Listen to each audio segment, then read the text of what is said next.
اس سے پہلے ہر سال جب یہ مہینہ آتا تو اپنے ساتھ ایک بہار کو لے کر آتا، اور وہ بہار کچھ وقت کے لیے، بعض دفعہ کچھ دن رہتی، بعض دفعہ کچھ ہفتے رہتی، اور بعض دفعہ کچھ مہینے رہتی، لیکن پھر یہ بہار جو ہے وہ خزاں میں تبدیل ہو جایا کرتی۔ کہتے ہیں میں قربان جاؤں عام الفیل کے اس موسم بہار پر، اس ربیع الاول پر،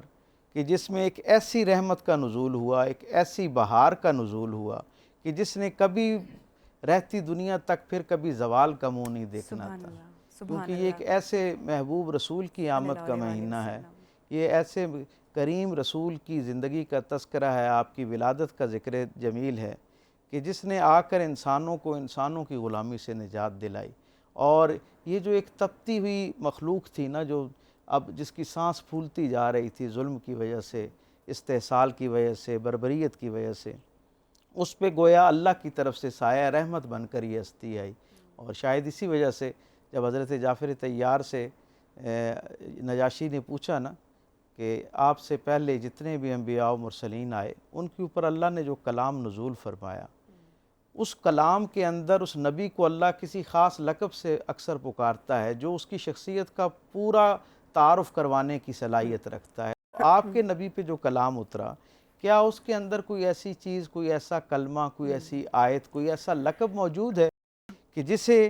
سن کر، جسے پڑھ کر، جسے جان کر آپ کے رسول کی شخصیت کا پورا احاطہ کیا جا سکے یا تصور قائم کیا جا سکے؟ گویا ایسا کوئی کلمہ، ایسی کوئی آیت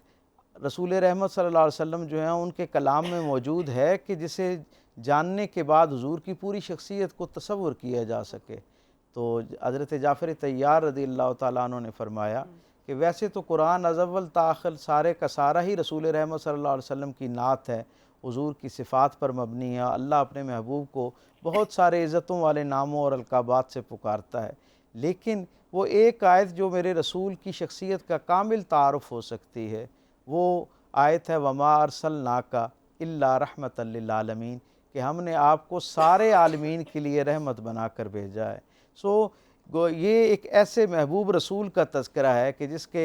تذکرے کے ساتھ ہی جو پہلا تصور انسان کی زندگی میں آتا ہے، جو پہلا خاکہ انسان کے پردہ تخیل کے اوپر نمودار ہوتا ہے، وہ رحمت اور شفقت کا ہے۔ یہ ایسے کریم رسول کی زندگی ہے۔ میں اکثر یہ کہا کرتا ہوں سیرت کے ایک ادنا طالب علم کے طور پر کہ انبیاء و مرسلین میں سے جتنے نبیوں کا احوال انسانوں کے پاس آج تک محفوظ ہے، آپ ان سب کی زندگیوں کا مطالعہ کریں تو ہر نبی کو اس کے پیغام کی تقویت کے لیے اپنی جو سامعین ہیں ان کے ساتھ ان تک اپنا پیغام بہتر انداز میں پہنچانے کے لیے اللہ ان کی معجزوں کے ساتھ نصرت بہت فرماتا ہے۔ خوب، بہت خوب، تو ہم یہ دیکھتے ہیں کہ رسول اللہ صلی اللہ علیہ وسلم سے پہلے سارے نبیوں کو اللہ نے مختلف معجزات سے نوازا۔ بالکل،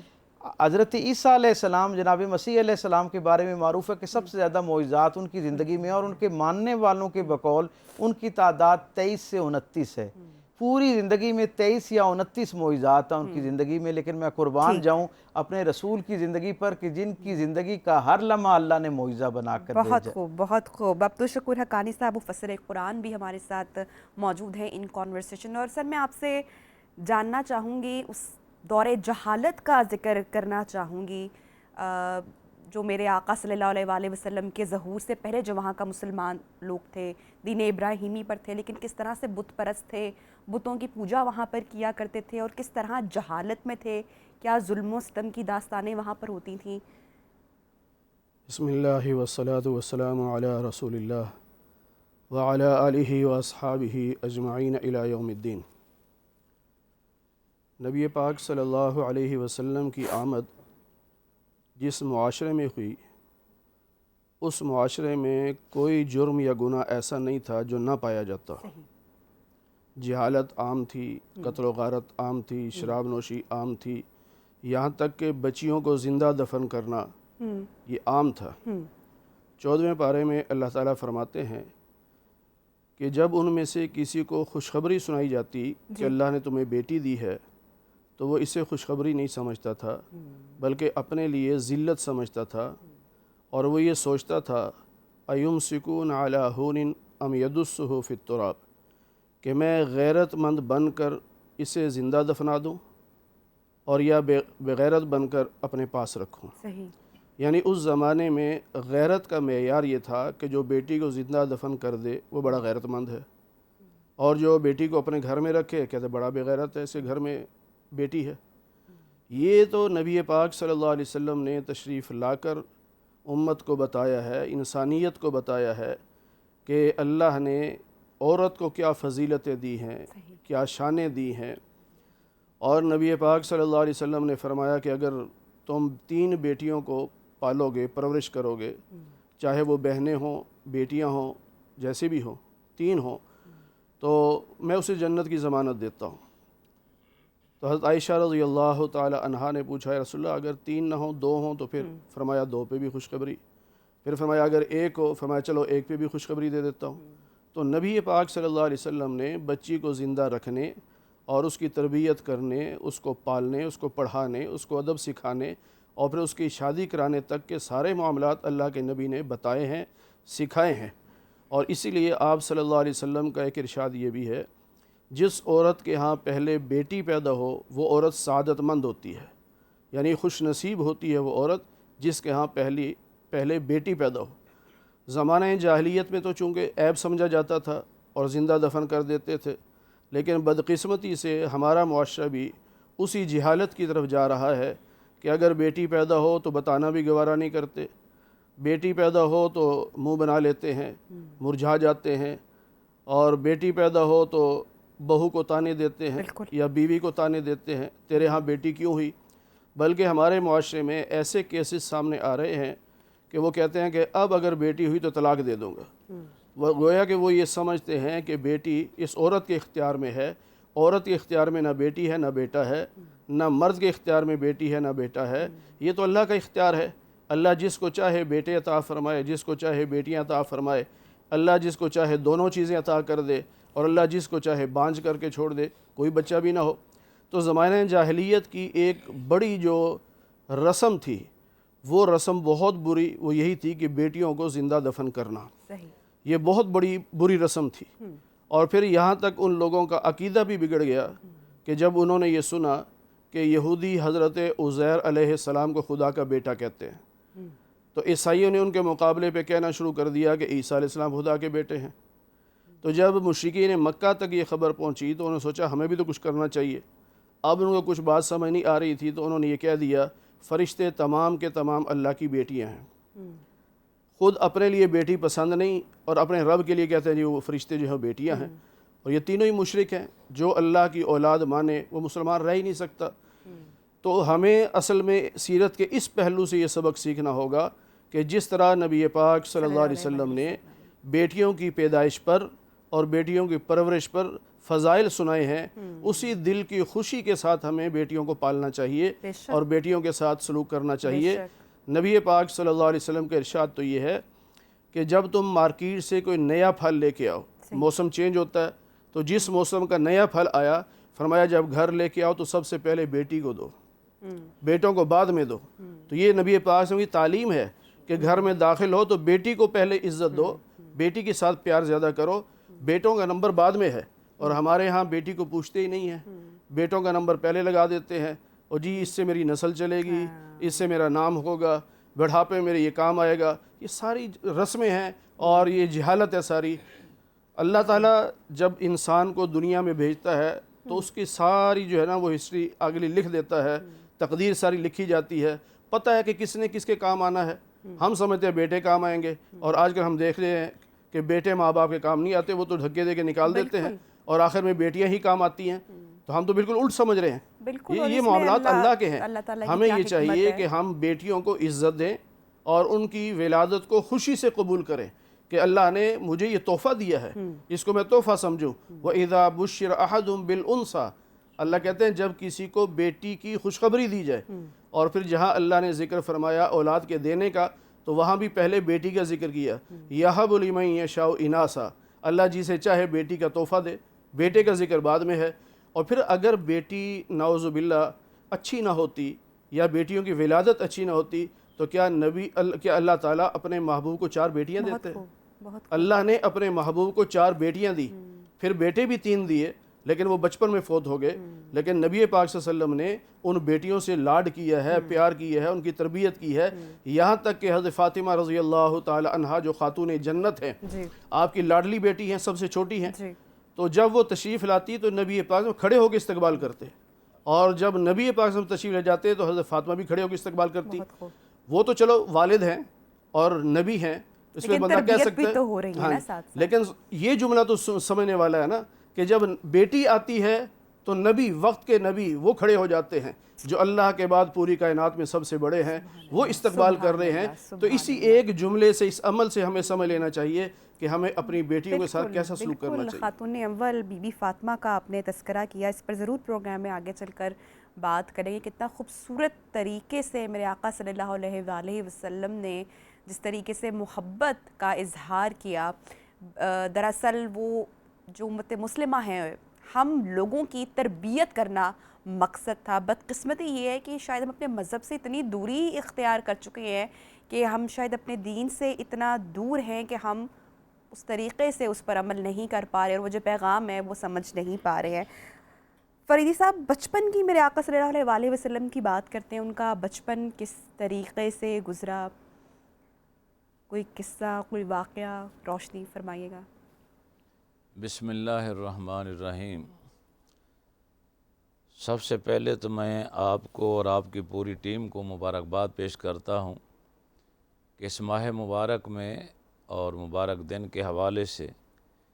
کریم آقا علیہ السلام کی سیرت کی باتیں بھی ہو رہی ہیں اور سورت کی باتیں بھی ہو رہی ہیں. سورت پہلے ہے, سیرت بعد میں ہے, تو سورت کا تذکرہ بھی ہونا چاہیے, سیرت کا تذکرہ بھی ہونا چاہیے. ڈاکٹر صاحب فرما رہے تھے, معجزات کا ذکر کر رہے تھے, تو ہمارا جو عشق اور ہماری جو محبت ہے اس کا تقاضا یہ ہے, جس کی بنا پر ہم یہ جملہ بولتے ہیں کہ اللہ رب العزت نے اپنے پیارے محبوب کو سراپا معجزہ بنا کر بھیجا ہے. وہ معجزات, وہ نشانیاں لوگ آ کر دیکھا کرتے تھے, کلمہ پڑھ کے اسلام میں داخل ہوتے تھے, لیکن ایک نہیں کئی واقعات ایسے ہیں, جیسے عبداللہ بن سلام رضی اللہ تعالیٰ عنہ جیسی شخصیات جنہوں نے صرف ہمارے رسول کی صورت کو دیکھا اور فوراً اندر سے گواہی آئی کہ یہ چہرہ کسی جھوٹے کا نہیں ہو سکتا, یہ سچے نبی سچے رسول کا چہرہ ہے. آپ بچپن سے لے کے 63 سالہ آپ کی حیات طیبہ دیکھ لیں کہ کتنی خوبصورت آپ کی حیات طیبہ ہے. 40 سال کے بعد جا کے اعلان نبوت فرمایا. مکے والوں کو تو بعد میں بتایا کہ میں اللہ کا نبی ہوں, لیکن 40 سالہ زندگی ولادت سے لے کر 40 سال تک اتنی خوبصورت آپ کی حیات اور آپ کی سیرت اور صورت ہے کہ وہی مکہ والے جو بعد میں آپ کی جان کے دشمن بنے, وہی آپ کو صادق بھی پکارتے رہے اور آپ کو امین بھی پکارتے رہے. یعنی صداقت اور امانت دو ایسی صفات ہیں جو اللہ رب العزت نے پہلے دن سے ہی آپ کے اندر رکھی. منہ مبارک سے لے کر آپ کے قدم مبارک تک آپ تو سراپا معجزہ تھے, نشانی بن کر آئے تھے. اور اللہ رب العزت نے مخلوقات میں, یہ اللہ تعالیٰ کی تخلیقات کا عظیم شاہکار ہیں ہمارے پیارے رسول صلی اللہ علیہ وسلم. حضرت حلیمہ سعدیہ کا تذکرہ آپ پڑھ لیں کہ جنہوں نے اپنے گاؤں میں لے جا کے آپ کو 4 سال رکھا. وہ فرماتے ہیں کہ آپ جیسا بچہ میں نے زندگی میں کبھی دیکھا ہی نہیں, کبھی کوئی اٹھایا نہیں, گود میں نہیں لیا. اور صحابہ کرام سے آپ پوچھیں, اہل بیت اطہار سے پوچھیں, کوئی کہنے والا کہتا ہے کہ میں نے آپ سے زیادہ حسین کوئی نہیں دیکھا, اور کوئی کہتا ہے کہ میں نے کوئی ایسا ریشم موٹا یا باریک چھو کر نہیں دیکھا جو آپ کی ہتھیلیوں سے زیادہ نرم اور ملائم ہو. اور کوئی کہتا ہے کہ مجھے تو یوں لگتا ہے کہ چاند اور سورج آپ کے چہرے میں گردش کر رہے ہیں. تو اللہ رب العزت نے آپ کو, میرا یہ عقیدہ اور نظریہ ہے, بلکہ تمام عالم اسلام کا جو سامعین سن رہے ہیں ان کے بھی یہی نظریہ ہوگا کہ اللہ نے آپ کے بچپن کو بھی بے مثل اور بے مثال بنایا, آپ کی جوانی بھی نرالا ہے اور بے مثل بے مثال ہے, اور آپ کا بڑھاپا بھی. بچپن بچوں کے لیے, جوانی جوانوں کے لیے, اور بڑھاپا بوڑھے لوگوں کے لیے یہ اسوہ حسنہ ہے, مشعل راہ ہے, ہدایت کا منبع اور سر چشمہ ہے. اور یہاں آپ کی وساطت سے ایک جملہ اور بھی بولنا چاہتا ہوں کہ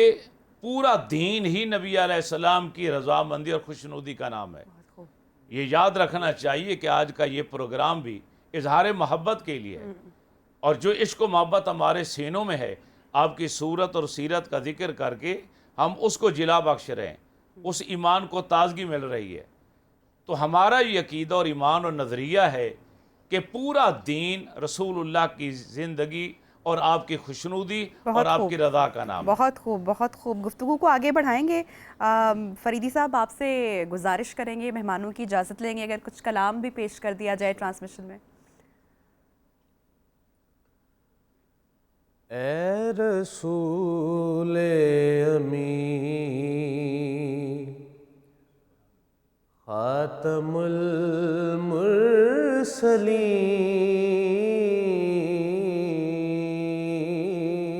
اے رسول امین خاتم المرسلین،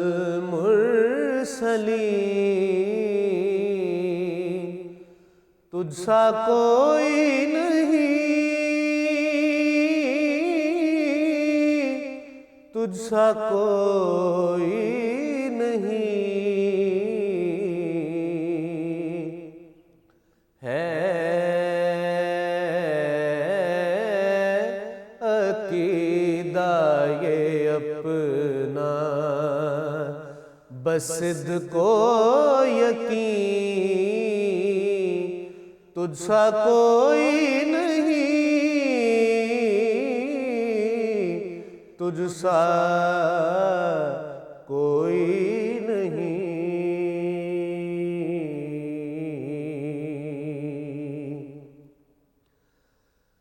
دست قدرت نے ایسا بنایا تجھے،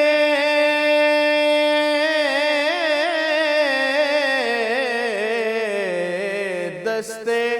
قدرت نے ایسا بنایا تجھے، جملہ صاف سے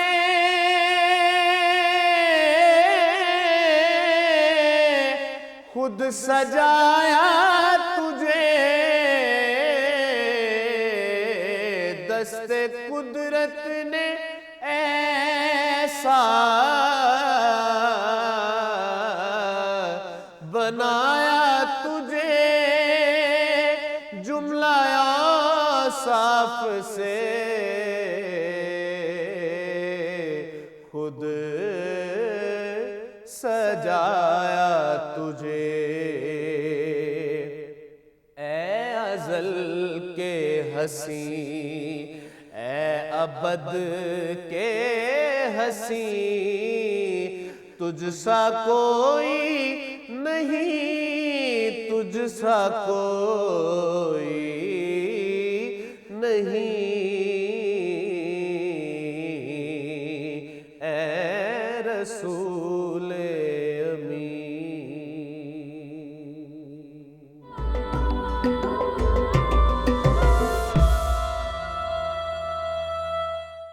ویلکم بیک۔ الف ٹی وی کی خصوصی نشریات میں آپ کو ایک مرتبہ پھر سے خوش آمدید کہتے ہیں، اور ایک بہت ہی خوبصورت محفل کا اہتمام ہم جناب آپ کے لیے کیے رکھے ہیں۔ وہ لوگ جنہوں نے ہمیں ابھی بھی جوائن کیا ہے ان کو بھی خوش آمدید کہتے ہیں۔ اور ڈاکٹر صاحب، کس قصے کا ہم ذکر کریں؟ کوئی بھی قصہ سیرت کا، اخلاق کا کوئی بھی واقعہ جو ہے وہ اتنا ہی خوبصورت ہے، لیکن خاص کر میں اب آغاز کرنا چاہوں گی گفتگو کا اس موقع سے، اس لمحے سے کہ جب میرے آقا صلی اللہ علیہ وآلہ وسلم کئی سال غار حرا میں اللہ تعالیٰ کی عبادت کر رہے ہیں،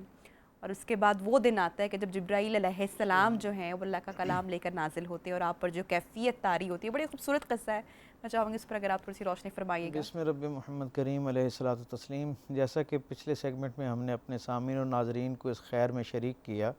کہ رسول رحمت صلی اللہ علیہ وسلم کی زندگی کا ہر لمحہ جو ہے وہ معجزہ نما ہے، بے شک، اور ہر اینگل سے، ہر زاویہ نگاہ سے جب رسول اللہ صلی اللہ علیہ وسلم کی زندگی کو جاننے کی کوشش کرتے ہیں تو ہم تک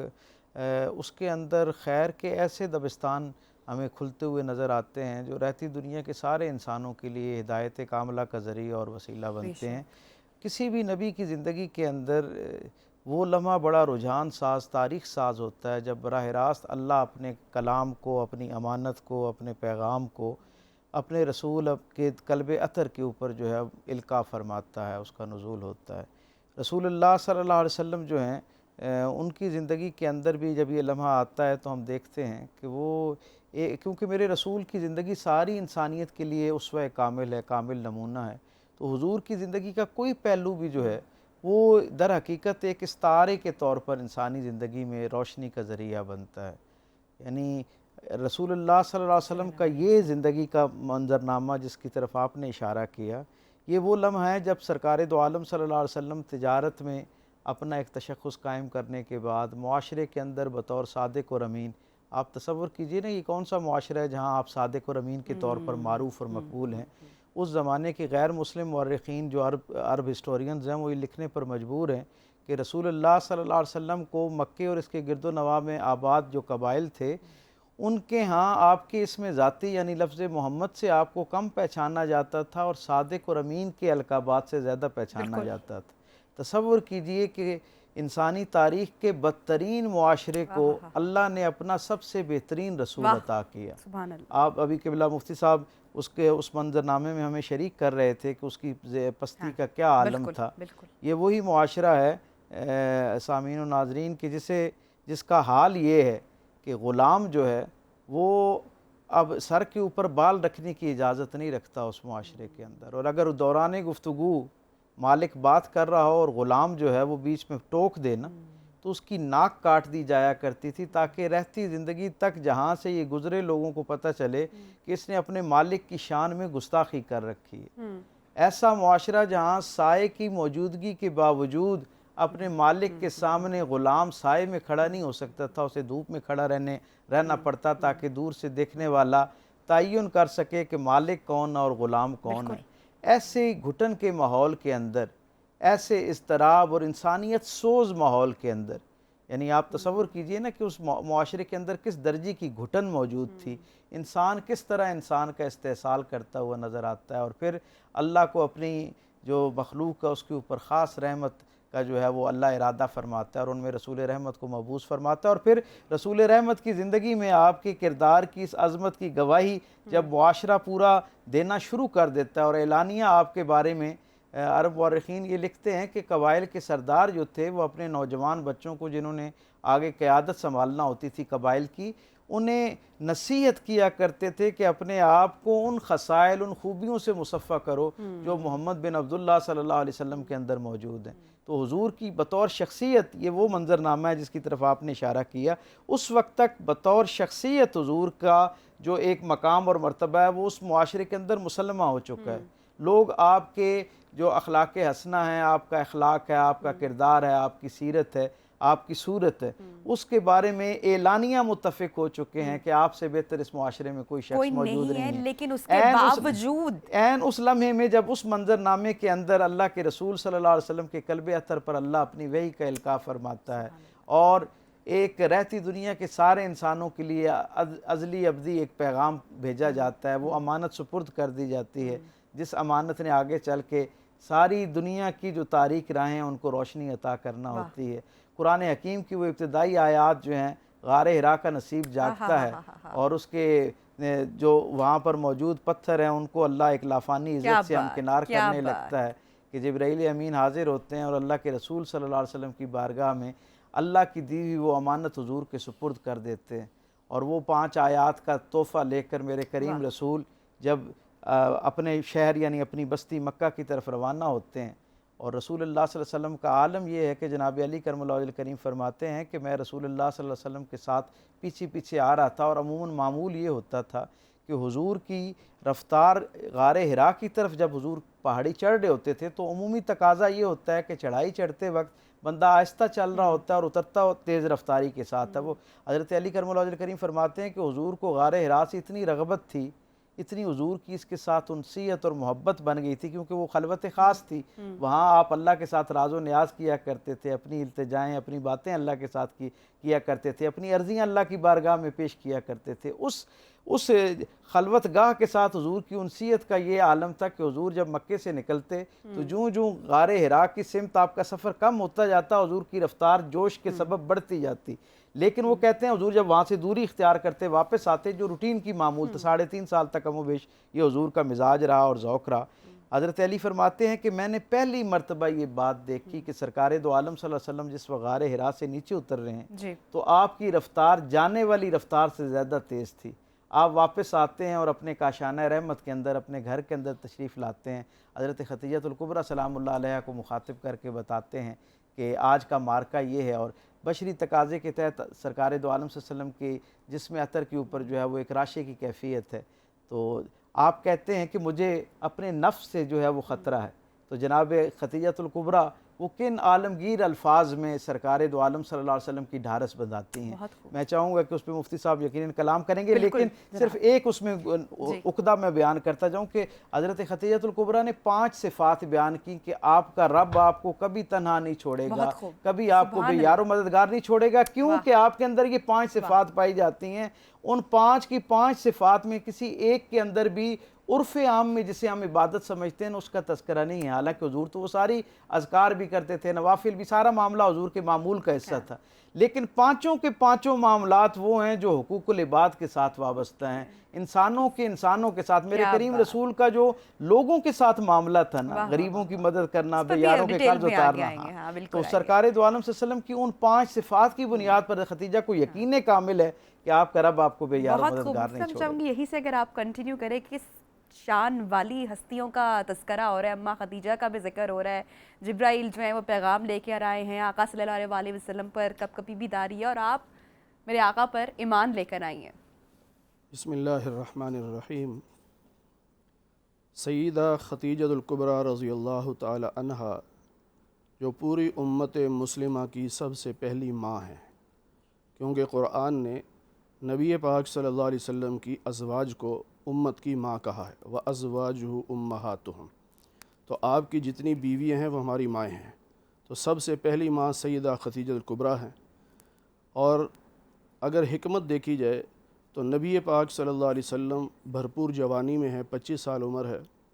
اور حضرت خدیجہ 40 سال کی ہیں، وہ ایجڈ ہیں. لیکن اس موقع پر نبی پاک صلی اللہ علیہ وسلم کو ایسی ہی خاتون کی ضرورت تھی جو آپ کے لیے سہارا بن سکے، جو آپ کو حوصلہ دے سکے. اس لیے اللہ تعالیٰ نے حضرت خدیجہ کا انتخاب کیا. پھر آگے چل کے جو ازواج آپ کو عطا فرمائی ہیں ان میں الگ الگ ہر ایک کا مستقل ایک حکمت تھی اس نکاح کی. تو حضرت خدیجہ رضی اللہ تعالی عنہا خواتین میں سب سے پہلے ایمان لانے والی ہیں. بچوں میں سب سے پہلے ایمان لانے والے سیدنا علی المرتضیٰ رضی اللہ تعالی عنہ ہیں، اور غلاموں میں سب سے پہلے ایمان لانے والے حضرت زید بن حارثہ رضی اللہ تعالی عنہ ہیں، اور مردوں میں سب سے پہلے سیدنا ابوبکر صدیق رضی اللہ تعالی عنہ ایمان لانے والے ہیں. اب ظاہری بات ہے آپ غار حرا سے جب تشریف لائے تو گھر گئے سب سے پہلے، اور سب سے پہلے گھر جا کے بتایا تو سب سے پہلے ایمان لانے والی تو حضرت خدیجہ ہیں رضی اللہ عنہا. ہم یوں کہہ سکتے ہیں کہ سب سے پہلے ایمان آپ لائی ہیں، خواتین میں بھی آپ لائیں، مردوں میں بھی آپ لائیں سب سے پہلے. لیکن علماء نے کہا ہے کہ اس کا تقاضا یہ ہے کہ یوں تقسیم کر دی جائے جو میں نے عرض کی.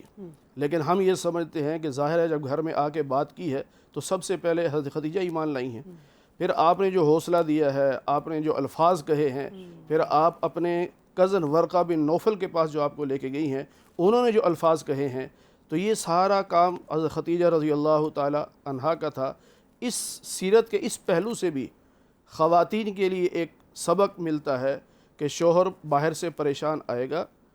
ظاہر ہے 100 کام ہوتے ہیں باہر، دفتر میں کوئی ڈانٹ ڈپٹ ہو گئی، کسی سے لڑائی ہو گئی، کہ اونچ نیچ ہو گئی، اپنے کاروبار میں کچھ ایسا ہو جاتا ہے، تو وہ جب پریشان حال گھر میں آئے تو بیوی کا کام یہ ہے کہ وہ اس کو خوشی دے، اس کو راحت دے، اس کو تسلی دے. اور اس لیے قرآن کریم نے یہ کہا ہے کہ بیوی بنائی ہی اس لیے تاکہ اس سے سکون حاصل کیا جائے. کہ باہر سے انسان لوگوں سے لڑ کے آیا ہوا ہوتا ہے اور تھکاوٹ ہوئی ہوتی ہے، لیکن گھر میں بیوی مسکرا کے مل لے اور اس کو حوصلہ دے دے تو وہ پوری دنیا کا سب سے بڑا شیر بن جاتا ہے کہ میرے گھر والی میری پشت پہ ہے. تو یہی کام نبی پاک صلی اللہ علیہ وسلم کے ساتھ حضرت خدیجہ نے کیا رضی اللہ عنہا نے، کہ آپ آئے ہوئے ہیں، تھوڑا سا سہمے ہوئے ہیں کہ میرے ساتھ یہ ہوا کیا ہے. اور آپ نے اس موقع پر جب اصلی حالت میں سیدنا جبریل علیہ السلام کو دیکھا تھا تو آپ واقعی خوف زدہ ہو گئے تھے، کیونکہ حضرت جبریل علیہ السلام کی جو اصل صورت ہے اگر وہ اس پہ آ جائیں تو عام آدمی دیکھ نہیں سکتا کہ ان کا قد اتنا لمبا ہے کہ تحت سرا میں پاؤں ہوں تو اللہ کے عرش سے ان کا سر ٹکرا رہا ہوتا ہے، اور 600 پر اللہ نے عطا فرمائے، صرف 2 پر کھولیں تو مشرق و مغرب کو سمیٹ لیں۔ تو ایسی شخصیت کو دیکھنا اور پھر اس سے کلام بھی کرنا، پھر اس سے پہلی وحی لینا، تو یہ ایک بہت بڑی بات تھی۔ اس میں ایک جملہ میں اور عرض کر دوں، نبی پاک صلی اللہ علیہ وسلم پر پہلی وحی جو آ رہی ہے وہ تعلیم کی آ رہی ہے، اقرا پڑھیے، تعلیم۔ اور نبی پاک صلی اللہ علیہ وسلم جو پہلی جنگ لڑ رہے ہیں، پہلا غزوہ بدر، اس میں جو 70 قیدی آتے ہیں مکہ والوں کے، تو آپ ان میں سب سے پہلے یہی کہتے ہیں تم میں سے پڑھا لکھا کون ہے؟ جو پڑھے لکھے تھے فرمایا تم ہمارے اتنے بندوں کو پڑھا دو ہم تمہیں رہا کر دیں گے۔ تو یہ تعلیم کی اہمیت ہمارے نبی کے ہاں، اور نبی پاک صلی اللہ علیہ وسلم نے خود فرمایا انما بعثت معلما، میں تو استاد بنا کے بھیجا گیا ہوں، معلم بنا کے بھیجا گیا ہوں، لیکن ہماری بدقسمتی دیکھیں ہم سب سے کم بچڑی تعلیم پہ خرچ کرتے، تو ہم کیسے ترقی کر سکتے ہیں؟ ہمارے نبی پاک صلی اللہ علیہ وسلم نے اپنے عمل سے بتایا اگر ترقی کرنا چاہتے ہو تو پھر تعلیم سب سے پہلے ہے، سب سے پہلے تعلیم۔ اللہ کا بھی حکم یہی ہے، اقرا، پہلا حکم یہی ہے تعلیم، اور اللہ کے نبی صلی اللہ علیہ وسلم کا جو پہلی ایک قسم کی شرط ہے قیدیوں کے ساتھ وہ بھی تعلیم کی ہے۔ تو ہمیں تعلیم پہ زور دینا چاہیے۔ تعلیم اب یہ لوگوں نے تقسیم کر دیا کہ یہ دینی تعلیم ہے، یہ دنیاوی تعلیم ہے یہ ساری تعلیمات ہیں، بالکل ساری تعلیمات کو عوام میں پھیلانا چاہیے، ہماری بچوں کو دینا چاہیے۔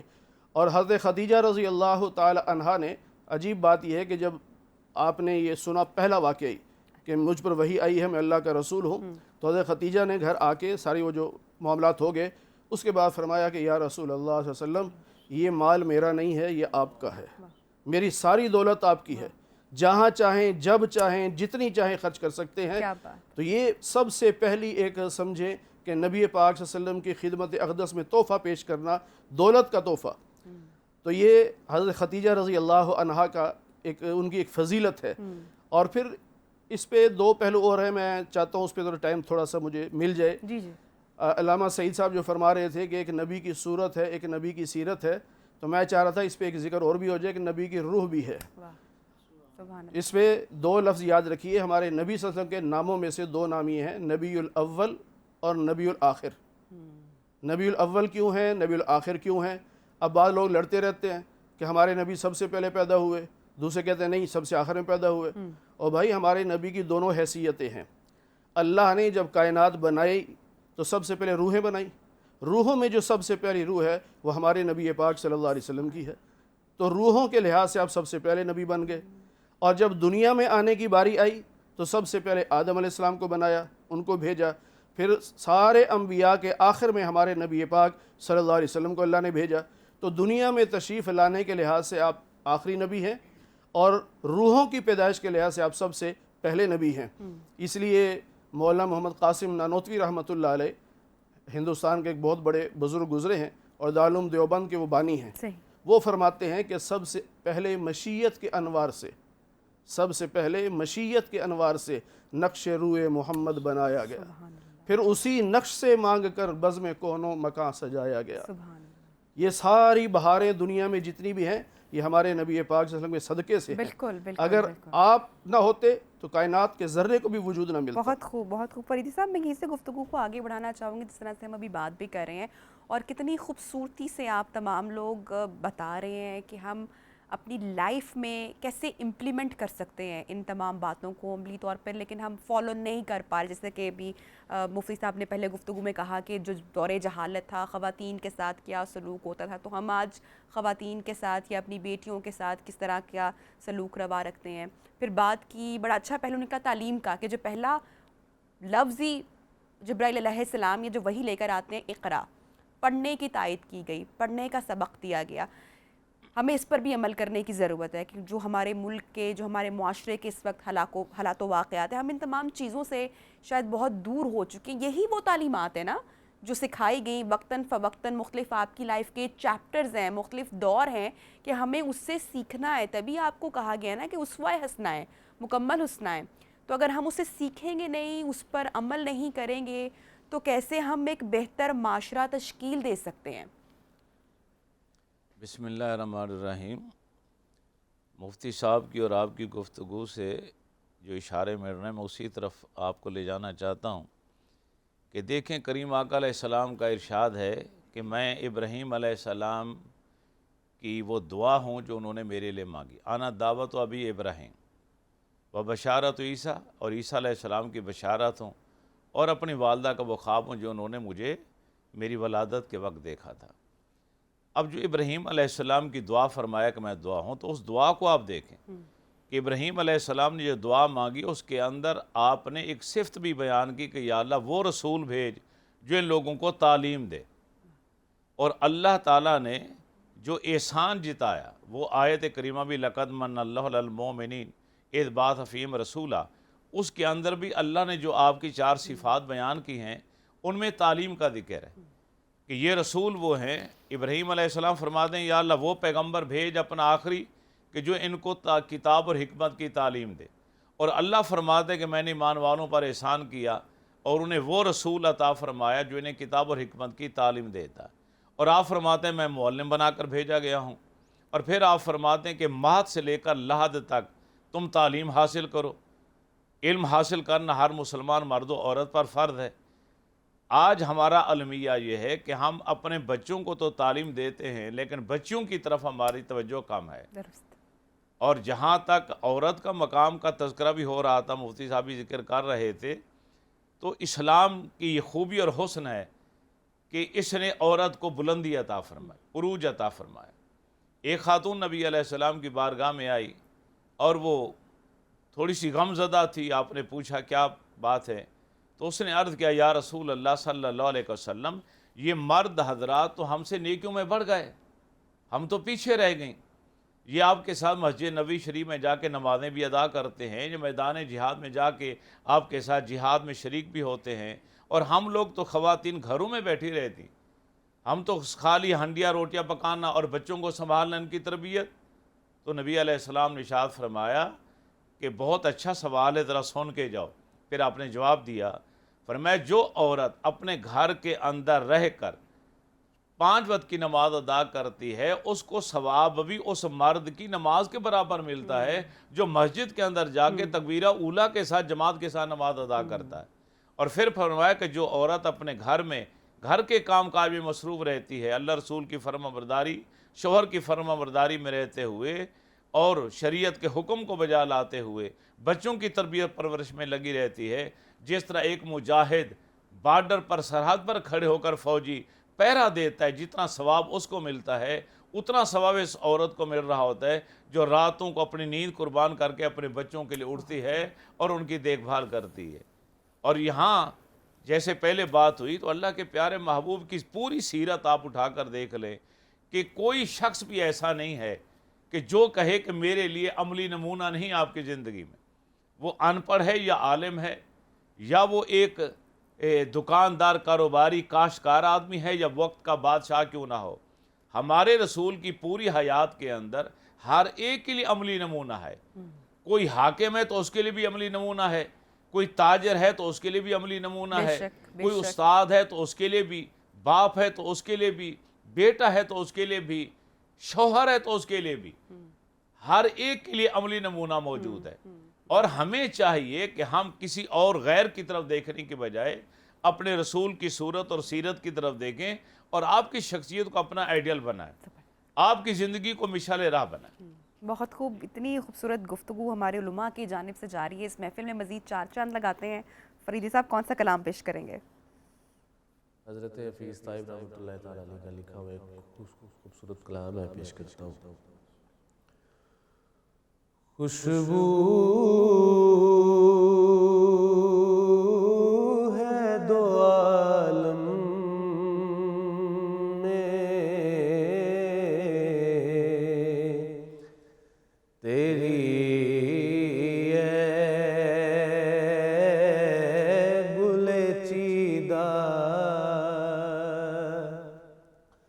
کس منہ سے بیاں ہو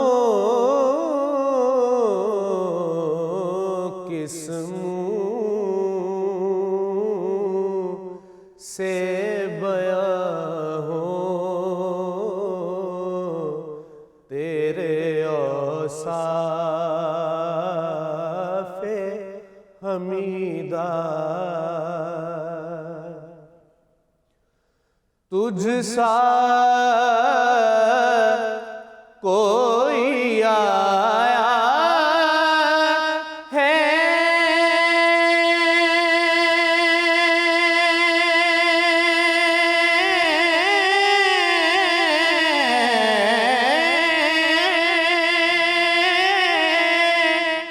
نہ آئے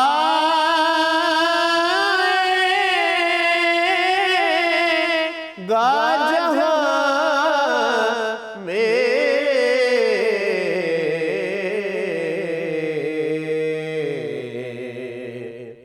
دیتا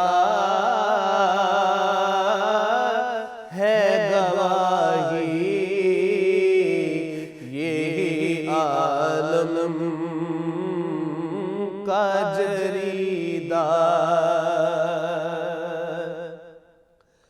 اے رحمت عالم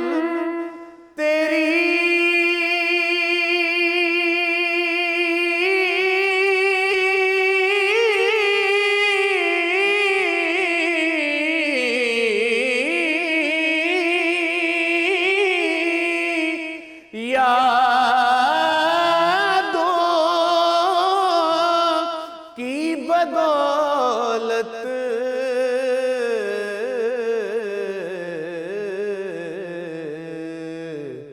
کس در جا سکوں میں ہے میرا قلب تپیدہ اور یوں دور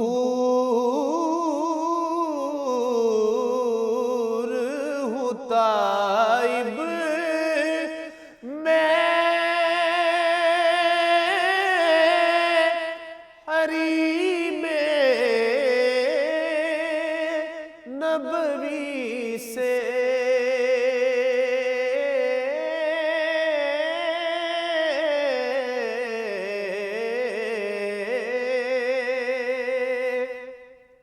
یوں دور ہوں طائب میں حریم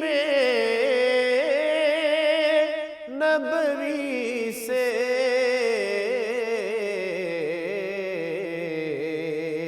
صحرا میں ہو جس طرح کوئی شاخ بریدہ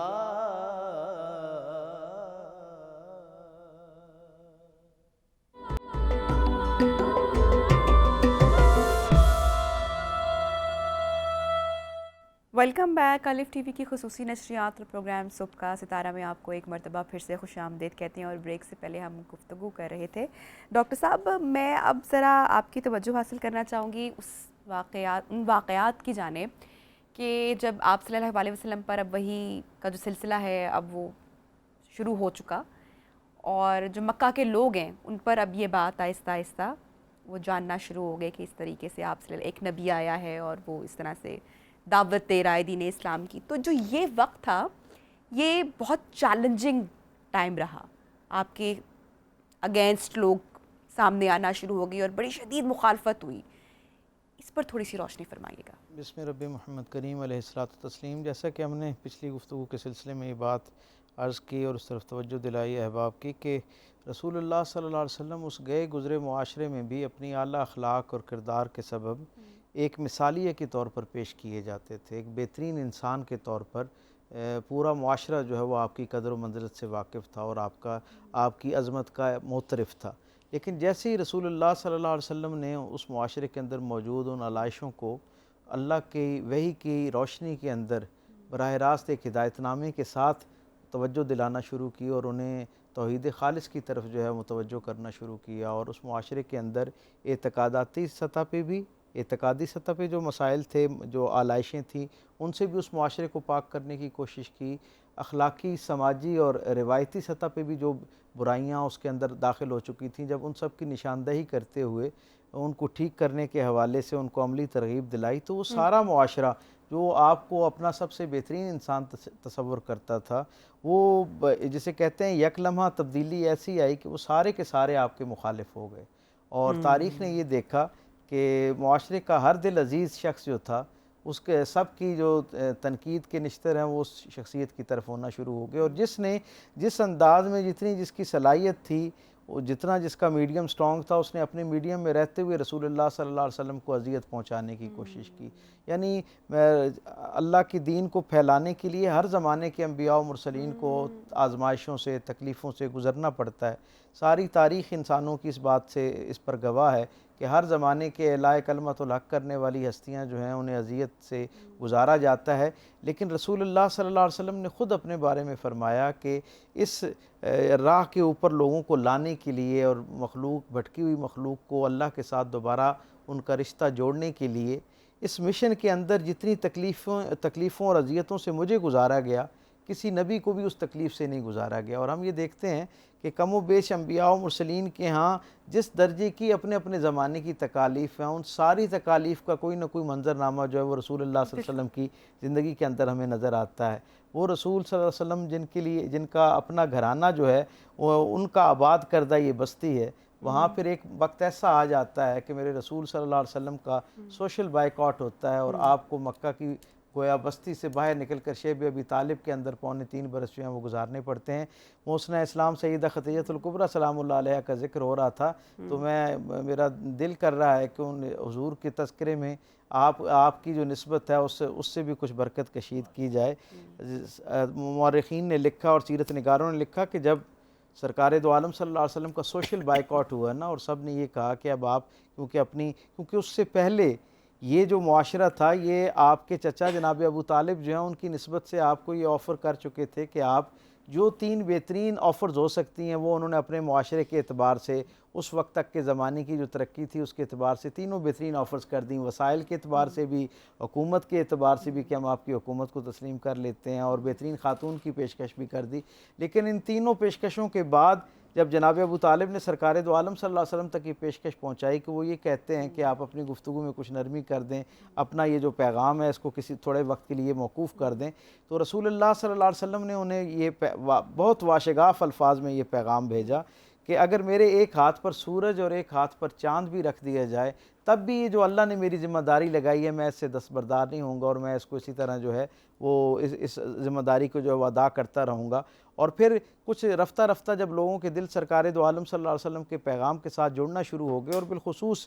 غلاموں کو جس درجے کی راحت حضور کے پیغام سے ملنا شروع ہوئی، اور وہ ان کے دل جو ہیں وہ حضور کے قدمین کے ساتھ اور ان کی فکر جو ہے وہ حضور کے پیغام کے ساتھ جڑنا شروع ہوئی، گویا کچھ لوگ جو ہیں وہ حلقہ بگوش اسلام ہونا شروع ہوئے. کچھ خوش نصیب لوگوں کو، ان اولین جو خوش نصیب لوگ تھے، انہیں سرکار دو عالم کے لائے ہوئے پیغام نے اپنی آغوش رحمت میں لیا، وہ دین کے ساتھ جڑنا شروع ہوئے، تو ایک فضا بننا شروع ہو گئی. نتیجہ اس کا یہ ہوا کہ اہل مکہ وہ جو سردار تھے جن کو اپنا ظلم اور بربریت کی بنیاد پہ جنہوں نے انسانوں کا غلام بنا رکھا تھا، انہیں اپنی یہ حاکمیت جو ہے وہ خطرے میں نظر آنا شروع ہو گئی. تو ایک مرحلہ ایسا آ گیا کہ رسول اللہ صلی اللہ علیہ وسلم کے پاس سب پہنچے اور انہوں نے گویا آپ کے ساتھ ایک سوشل بائیکاٹ جو ہے اس کو اناؤنس کیا. وہ رسول جو اس بستی کی سب سے محبوب بستی تھی، انہیں اس شہر کو، اس بستی کو جو ان کے آباء و اجداد نے جس کو آباد کیا تھا، جسے قائم رکھا تھا، اس شہر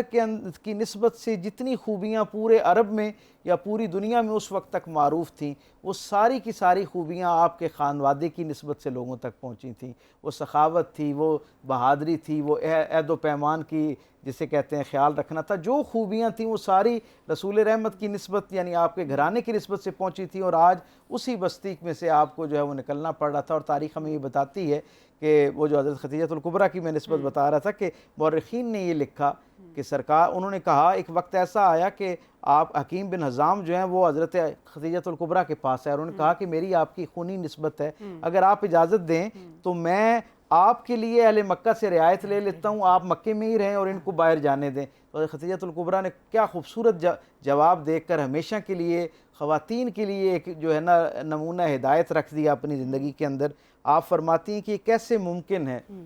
کہ جو مالک ہے وہ سوشل بائیکاٹ کر کے قسمہ پرسی کی زندگی گزار رہا اور اس کی غلام جو ہے وہ شہر کے اندر راحت و سکون کی زندگی گزار رہی ہو. تو اس طرح کی قربانی کے ساتھ. اور پھر مورخین نے لکھا نا کہ ختیجہ جس وقت حضور اپنا سامان اٹھا کے نکلے, عصر کا وقت تھا جس وقت یہ معاہدہ ہوا اور یہ سوشل بائیکاٹ ہوا, حضور کو وہاں سے نکلنا پڑا اور سورج ڈھلنے سے پہلے مکہ چھوڑنا تھا. بس آخری بات جو میں گوش گزار کرنا ضروری, میرا دل کر رہا ہے کہ حضور کی نسبت سے ذکر ہے تو یہ بات ہو ہی جائے.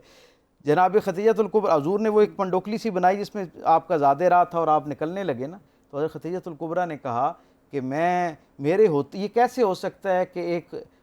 خادمہ کی موجودگی میں مالک جو ہے وہ اپنا سامان خود اٹھا کے نکلے. حضرت خدیجۃ الکبریٰ نے وہ پنڈوکلی اٹھائی اور آپ پہلے نکلی, سرکار پیچھے نکلے. اس عزم کے ساتھ جانے والی خاتون, یہ جو ایک چھوٹا سا گھرانہ شیب ابی طالب کے اندر محصور تھا نا, 3.25 سال کے بعد واپسی پہ عالم یہ تھا کہ وہی خدیجۃ الکبریٰ جو اس عزم کے ساتھ گئی تھیں, واپسی پر مورخین لکھتے ہیں کہ ان کو چارپائی پر اٹھا کے واپس لانا پڑا. آپ تصور کریں کہ 3.25 برس میں حضرت خدیجۃ الکبریٰ کی اس حالت سے اندازہ کیا جا سکتا ہے کہ میرے کریم رسول کو اس اللہ کی طرف سے دی ہوئی دین رحمت کی جو نعمت ہے اسے ہم تک پہنچانے کے لیے کس درجے کی اذیت اور تکلیف سے گزرنا پڑا ہوگا. اور یہ اس پر آگے پروگرام کے اگلے حصے میں چل کر جو ہے وہ اس پہ تفصیل میں گفتگو بھی کریں گے. مفتی صاحب, میں آپ سے گفتگو کو آگے بڑھانا چاہوں گی. جس طرح سے ہم اس دور کا ذکر کریں کہ جب مشکلات میں اور چیلنجز میں اضافہ ہونا شروع ہو گیا, لوگ منافقت پر اتر آئے, آپ صلی اللہ علیہ وسلم کو ہر طرح کی آفر بھی کی گئی لیکن ٹھکرا دی گئی میرے آقا کی جانب سے. ایسے میں ہمیں مثال ملتی ہے میرے آقا صلی اللہ علیہ وسلم کے بلند اخلاق کی, ان کے صبر کی,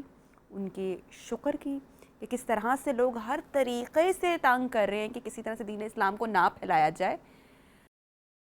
بہت سارے مختلف واقعات بھی ہیں جو پھر سامنے آتے ہیں, جیسے کہ طائف کا بھی واقعہ ہوا, لوگوں نے کس طریقے سے بدسلوکی کی. جبرائیل علیہ السلام آتے ہیں, پیغام دیتے ہیں کہ اگر آپ کہیں کہ میں 2 وادی کو آپس میں ملا دوں, ان لوگوں کو سزا دوں, تب بھی آپ ان لوگوں کو معاف کرتے ہیں.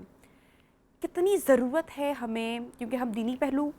کا ذکر کر رہے ہیں تاکہ ہماری جو دنیا ہے وہ کچھ بہتر ہو سکے. آج ہم اپنے معاشرے میں دیکھتے ہیں کہ نہ تو ہم صبر کر رہے ہیں, نہ ہم شکر کر رہے ہیں, بات بات پہ ہم غصہ ہوتے ہیں. تو اگر ہم اپنے آقا کی تربیت یا تعلیمات کو تھوڑا سا اور جان لیں تو ہماری جو زندگی, ہمارا معاشرہ بہت بہتر ہو سکے. جی بسم اللہ الرحمن الرحیم. نبی پاک صلی اللہ علیہ وسلم پورے مکہ میں سب سے پہلے توحید کی آواز لگانے والے, اور پورا علاقہ مخالف ہو گیا. یہاں سے یہ بات سمجھ لینی چاہیے کہ دین حق کی جب ہم بات کریں تو یہ نہ سوچیں کہ فلاں ناراض ہو جائے گا, فلاں ناراض ہو جائے گا, فلاں ناراض ہو جائے گا, نہیں. اور یہ کامیابی کی دلیل ہے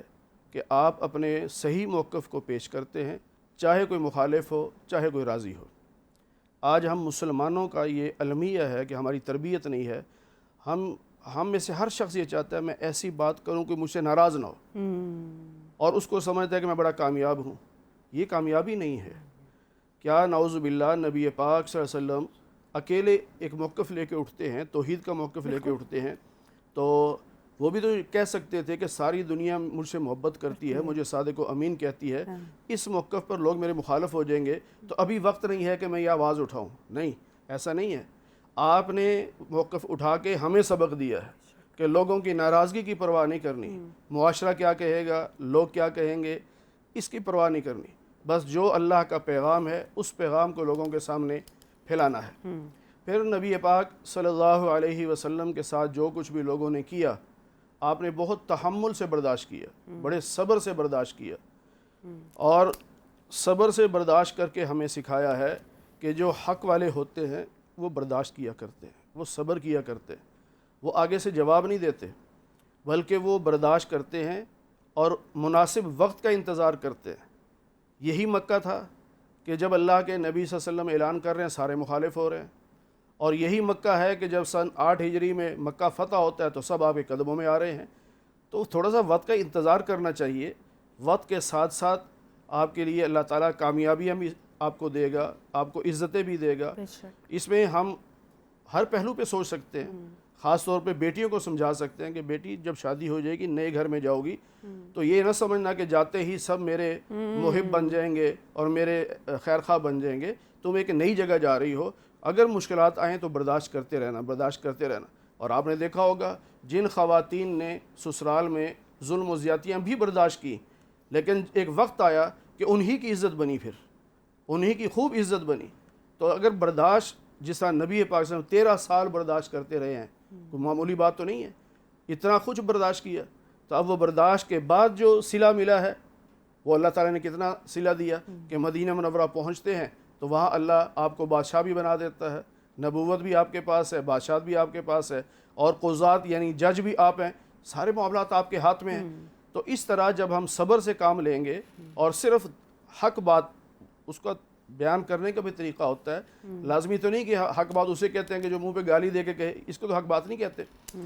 اللہ تعالیٰ نے نبی پاک صلی اللہ علیہ وسلم کو جو حکم دیا نا وَأَنذِرْ عَشِيرَتَكَ الْأَقْرَبِينَ کہ اب آپ اپنے قریبی رشتہ داروں کو دعوت دیجئے، تو آپ نے صفا پہاڑی پہ کھڑے ہو کے بلایا اپنے خاندان کو، جب سارے آگے تو آپ نے پوچھا کہ اچھا پہلے یہ بتاؤ کہ 40 سالہ میری زندگی کو تم نے کیسا پایا؟ تو سب نے کہا آپ صادق ہیں، آپ امین ہیں، آپ نے کبھی جھوٹ نہیں بولا، کبھی بددیانتی نہیں کی۔ یہ اپنا تاثر دے کر پھر ان سے پوچھا کہ اگر میں کہوں کہ اس پہاڑ کے پیچھے سے دشمن آ رہا ہے، حملہ کرے گا، تو پھر انہوں نے کہا جی ہم مانیں گے، آپ کی ہر بات مانیں گے کہ آپ تو سچ ہیں، زندگی میں کبھی آپ نے جھوٹ بولا ہی نہیں۔ اس طرح ذہن بنا کے اب نبی علیہ الصلوۃ والسلام نے فرمایا کہ پھر میں تمہیں کہہ رہا ہوں کہ کامیابی لا الہ الا اللہ میں ہے، یہ کلمہ پڑھ لو تم کامیاب ہو جاؤ گے۔ لیکن لوگ پھر مخالف ہو گئے سارے کہ یہ جملہ کیوں کہا؟ تو زندگی میں ہمیشہ یوں چلتا رہے کہ ہماری مخالفت کوئی نہ کرے، ایسا ہو نہیں سکتا، کسی نہ کسی سٹیج پہ مخالفت آئے گی۔ اب اس مخالفت میں ہمارے لیے سبق کیا ہے کہ وقت کا انتظار کرو، صبر کا دامن نہ چھوڑو، یہ وقت گزر جائے گا اور پھر تمہیں عزتوں سے اللہ نوازے گا۔ آپ دیکھیں نا غزوہ احد میں 70 صحابہ شہید ہوئے ہیں۔ حضرت حمزہ رضی اللہ تعالی عنہ نبی پاک صلی اللہ علیہ وسلم کے چچا کے بیٹے ہیں اور رضائی بھائی بھی ہیں، اور دونوں میں تعلق بھی بہت گہرا ہے کیونکہ ہم عمر تھے دونوں۔ تو جب ان کی لاش دیکھی گئی تو مسلح ہوا تھا، تو نبی پاک صلی اللہ علیہ وسلم نے فرمایا کہ اگر مجھے اختیار مل گیا تو میں 70 کافروں کے ساتھ یہی حشر کروں گا، 70 کافروں کے ساتھ۔ تو اللہ نے فوراً تربیت کے لیے آیت اتار دی، فَإِنْ عَاقَبْتُمْ فَعَاقِبُوا بِمِثْلِ مَا عُوقِبْتُمْ بِهِ۔ اگر انتقام لینا چاہتے ہیں تو اتنا انتقام لے سکتے ہیں جتنا آپ کے ساتھ ظلم ہوا، اس سے زیادہ نہیں۔ آپ کے ایک صحابی کے ساتھ ایسا ہوا تو آپ ایک کافر کے ساتھ ایسا کر سکتے ہیں، 70 کے ساتھ نہیں کر سکتے۔ دیکھیں کیسے سکھایا جا رہا ہے، اور پھر ساتھ ہی کہا وَلَئِن صَبَرْتُمْ لَهُوَ خَيْرٌ لِلصَّابِرِينَ۔ لیکن میرے محبوب میں تو یہ چاہتا ہوں کہ اگر آپ صبر کر جائیں، وہ ایک کا بھی بدلہ نہ لیں، صبر کر جائیں تو صبر سب سے بہتر ہے۔ تو اللہ خود تربیت فرما رہے ہیں، اور نبی کریم صلی اللہ علیہ وسلم کے وسیلے سے، آپ کے واسطے سے ہماری تربیت ہو رہی ہے کہ دیکھو اتنا عظیم انسان جن کے لیے کائنات بنائی گئی، ساری کائنات جن کے لیے بنائی گئی، ان کو جب ستایا جا رہا ہے وہ صبر سے کام لے رہے ہیں، تو ہم تو کچھ بھی نہیں ہیں۔ اگر ہم صبر کریں گے تو ہمارے بہتر ہوگا۔ آخری جملہ سنیے، نبی پاک صلی اللہ علیہ وسلم کا ارشاد ہے مومن کی ہر حالت خیر ہی خیر ہے۔ دو ہی حالتیں ہوتی ہیں، یا بندہ خوش ہوتا ہے اور یا پریشان ہوتا ہے، دو ہی حالت، اسی تو نہیں ہوتی۔ اگر خوش ہے اللہ کا شکر ادا کرے، اللہ ثواب دیں گے، پریشان ہے تو صبر کریں، اللہ صبر کا ثواب دیں گے۔ تو ہماری پوری زندگی کا خلاصہ ان دو جملوں میں ہے، آپ کو خوشی ملے اللہ کا شکر ادا کریں، پریشانی آئے تو صبر سے کام لیں، دونوں حالتوں میں اللہ ثواب عطا فرمائے گا۔ بالکل بالکل بجا فرمائیں فریدی صاحب۔ میں جاننا چاہوں گی کہ اگر ہماری گفتگو تھوڑی سی مکمل نہیں ہو پائے گی، تھوڑی سی ادھوری رہ جائے گی، اگر ہم آقا صلی اللہ علیہ وسلم کے جو صحابی ہیں اگر ہم ان کا بھی ذکر آج کی اس محفل میں نہ کریں، ان کے جانثاروں کی فہرست تو طویل فہرست ہے، لیکن ہم آج کے دور میں دیکھتے ہیں نا کہ کوئی شخص اگر مظلوم ہے یا کوئی شخص اگر حق کی راہ پر ہے تو اس کا ساتھ کوئی نہیں نبھاتا، کہ ہم دیکھتے ہیں نا کہ یہ شخص مشکل میں ہے، اس کے ساتھ اگر اٹیچڈ ہوں گے تو ہم پر بھی مشکل آن پڑے گی۔ لیکن کیا ہی شان والے وہ صحابی بھی رہے جو آقا صلی اللہ علیہ وسلم پر قدم قدم پر انہوں نے قربانیاں دیں۔ ماشاءاللہ، بہت پیاری بات آپ نے کہی ہے۔ تقریباً 1,24,000 کے قریب صحابہ کرام ہیں، اور ہر صحابی کی پوری زندگی کو آپ دیکھ لیں، اس میں آپ کو سنت نبوی کا رنگ نظر آئے گا، یعنی ان کی چال ڈھال، ان کی رفتار، ان کی گفتار، ان کی سیرت، ان کا اسوہ، ان کا کریکٹر آپ دیکھ لیں، کیونکہ انہوں نے زندگی بھر یہی کوشش کی کہ جو جس سے محبوب راضی ہے ہمیں وہی کچھ کرنا چاہیے۔ واہ واہ۔ میں نے ابتدائی کلمات میں ایک جملہ بولا تھا کہ پورا دین نام ہی نبی علیہ السلام کی خوشنودی کا ہے، بے شک۔ اور یہی صحابہ کے سامنے تھا۔ ہم اس میں دیکھتے ہیں کہ حضرت سعد رضی اللہ تعالیٰ عنہ کو کہ نبی علیہ السلام نے بلایا اور فرمایا کہ یہ جمعۃ المبارک آ رہا ہے کہ تم یہ لشکر لے کر صبح نکل جانا، لیکن جب جمعے کا دن آیا تو آپ نے لشکر بھیج دیا تھا لیکن خود نہیں گئے، خود ٹھہر گئے۔ اس نیت سے نہیں ٹھہرے کہ معاذ اللہ کہ میں اللہ کے رسول کی نافرمانی کروں، ان کے من میں ایک خیال مچلا کہ ہو سکتا ہے کہ وہاں جہاد میں جا رہا ہوں اور میں وہاں شہید ہو جاؤں، تو آج جمعہ ہے، ہو سکتا ہے میری زندگی کا آخری ہو، تو کیوں نہ میں آخری جمعہ بھی اپنے رسول کے پیچھے پڑتا چلا جاؤں۔ اس نیک ارادے اور تمنا کو لے کر وہ رک گئے، لشکر بھیج دیا کہ تیز رفتار سواری میرے پاس ہے، میں جمعے کی نماز ادا کر کے نکل جاؤں گا اور لشکر کو مل لوں گا۔ لیکن جب جمعے کی نماز کے لیے آئے، نبی علیہ السلام کی نظر نبوت پڑی، آپ نے بلا لیا، آپ نے فرمایا سعد ہم نے تمہیں حکم دیا تھا کہ صبح لشکر لے کر چلے جانا، آپ گئے نہیں؟ اور کر دیں یا رسول اللہ صلی اللہ علیہ وسلم میں نے آپ کے حکم پر عمل کیا، لشکر بھیج دیا، آقا میں روک گیا صرف اس نیت سے کہ ہو سکتا ہے یہ جمعہ میری زندگی کا آخری جمعہ ہو تو یہ آپ کے پیچھے پڑتا چلا جاؤں۔ تو اللہ کے محبوب کا چہرہ جلال میں آیا، آپ نے فرمایا سعد تم یہ سمجھتے ہو کہ نیکی اجر نماز کے اندر ہے، روزے کے اندر ہے؟ نہیں، یہ میری اطاعت اور فرما برداری کے اندر ہے۔ اگر اب تم کیونکہ نہیں گئے، اب اگر تم زمین سے لے کر آسمان تک سونا بھر کر بھی خرچ کرو تمہیں وہ ثواب نہیں مل سکتا جو ثواب اس وقت ملنا تھا کہ اگر تم میرے کہنے پر حکم پر یہاں سے چلے جاتے۔ تو ہم نے اللہ کے محبوب کی زندگی کو دیکھا اور صحابہ کرام نے دیکھا۔ صحابہ کرام کی تو ساری تربیت پرورش نبوت کے ہاتھوں ہوئی، انہوں نے نبی علیہ السلام کی صورت کو دیکھا، سیرت کو دیکھا، آپ کے معجزات کو دیکھا، آپ کی نشانیوں کو دیکھا، قرآن پاک کے پاروں کو اترتے ہوئے دیکھا، تو انہوں نے اپنی زندگی کو مکمل نبی علیہ السلام کی صورت اور سیرت کے اندر ڈھال لیا تھا۔ کسی صحابی کی زندگی کو بھی کوئی دیکھتا تو یوں لگتا کہ یہ اللہ کے محبوب کا رنگ دکھائی دیتا۔ اور جس طریقے سے نبی علیہ السلام نے اپنی پوری زندگی میں غرباء کی مدد کی، مظلوموں کی مدد کی، ڈاکٹر صاحب فرما رہے تھے حضرت خدیجۃ الکبریٰ رضی اللہ تعالیٰ عنہ کے حوالے سے کہ جب پہلی وحی نازل ہوئی اور آپ آئے اور آپ کو کمبل اڑھا دیا گیا، وہاں جو خدیجۃ الکبریٰ رضی اللہ تعالیٰ عنہ مسلمانوں کی پیاری ماں نے جملے ارشاد فرمائے، ان جملوں میں یہ بھی تھا کہ آپ تو مہمان نواز ہیں، آپ تو غریبوں کی مدد کرتے ہیں، آپ تو مظلوموں کا ساتھ دیتے ہیں۔ اب وہی رنگ وہی ڈھنگ ہمیں صحابہ کرام میں نظر آتا ہے۔ وہی رنگ ہی تھا نا کہ صدیق اکبر رضی اللہ تعالیٰ عنہ غلاموں کو پیسہ خرچ کر کے خریدتے تھے اور اللہ کی رضا کے لیے آزاد کر دیتے تھے۔ یہ صحابہ کا وہی رنگ ہے کہ مظلوم کا ساتھ دے رہے ہیں، غریب کا ساتھ دے رہے ہیں، چراغ بجھا رہے ہیں، کھانا کم ہے، مہمان سامنے بیٹھا ہے کہ اگر میں بھی اس کے ساتھ مل کر کھاؤں گا تو اس کا پیٹ نہیں بھرے گا، تو چراغ بیوی کو کہے کہ چراغ گل کرا دیا، گھر میں کمرے میں اندھیرا کر دیا اور منہ چباتے ہلاتے رہے، آواز پیدا ہوتی رہی تاکہ مہمان سمجھے کہ میں بھی کھا رہا ہوں، لیکن خود ایک لقمہ نہیں کھایا، اس کو کھلا رہے ہیں۔ غزوہ کے اندر شہید ہو رہے ہیں، آخری سانسیں ہیں اور پانی کی طلب ہے، پیاس، پانی کا پیالہ سامنے ہے، مگر ساتھ پڑوسی جو پڑا ہوا ہے شہید وہ تڑپ رہا ہے، اس کے منہ سے آواز نکلی پیاس پیاس، تو فرماتے ہیں کہ مجھے بھی اگرچہ پانی کی سخت ضرورت ہے لیکن ہو سکتا مجھ سے زیادہ پیاسا ہو، تو پہلے پانی اس کو پلاؤ، وہ کہتا نہیں اس کو پلاؤ، وہ کہتا نہیں اس کو پلاؤ، سارے کے سارے جام شہادت نوش کر لیتے ہیں لیکن ایک دوسرے کی پیاس سے پہلے اپنی پیاس کو بجھانا گوارا نہیں کرتے۔ یہ کیوں ایسا ہو رہا تھا؟ یہ میرے رسول کی تعلیم تھی، میرے نبی کی تربیت تھی اور اس کا اثر تھا۔ بہت خوب، گفتگو کو بڑھائیں گے آگے، ایک بریک کی جانب بڑھنا ہے اور ہمارے ساتھ محمد فرید حسین فریدی بھی اس ٹرانسمیشن کا حصہ بنے رہے۔ بہت شکریہ آپ نے ہمیں آج کی اس ٹرانسمیشن میں جوائن کیا۔ آپ سے اجازت لیں گے اور جانے سے پہلے کون سا کلام پیش کریں گے؟ آپ سا دونوں جہاں میں نظر آیا ہی نہیں، کیونکہ اللہ نے کوئی اور بنایا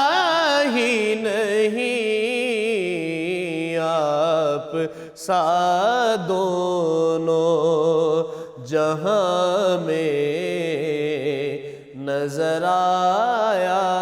ہی نہیں، کوئی محبوب کا ثانی نہ، محب کا ہمسر،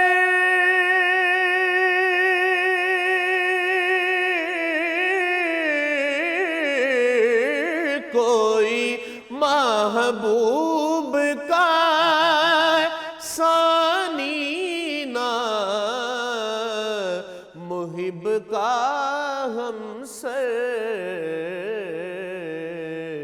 ایک کا جسم نہیں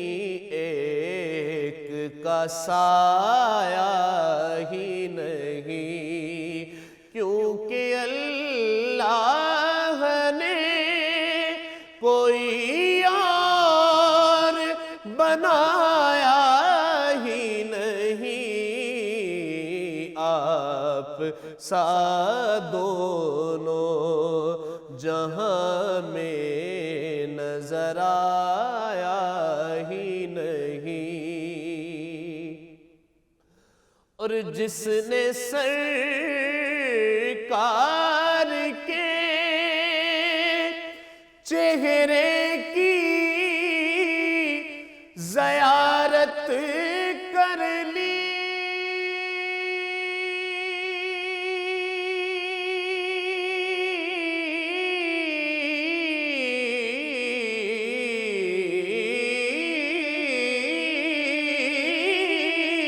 جس نے سرکار کے چہرے کی زیارت کر لی، اس کی نظروں میں کوئی اور سمایا ہی نہیں، اور آپ کی نعت ہی شہزاد کا سرمایہ ہے، اس نکمے نے تو کچھ اور کمایا ہی نہیں، آپ سا دونوں جہاں میں نظر آیا ہی نہیں۔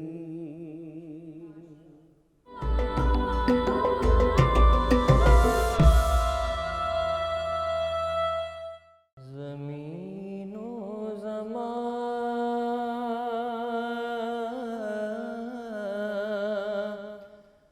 تمہارے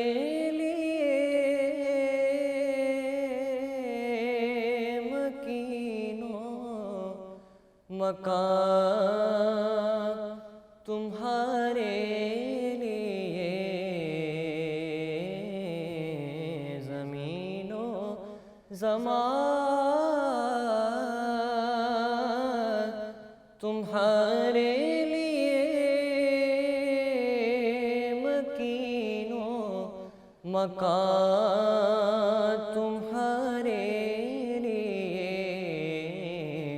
چنین و چنا تمہارے لیے، بنے دو جہاں تمہارے لیے، دغل میں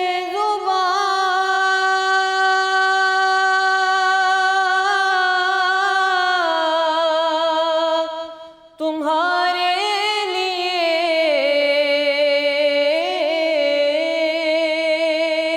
بدل میں گئے جان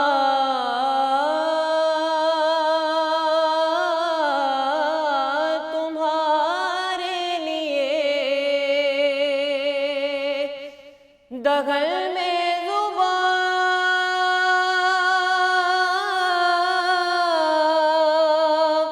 تمہارے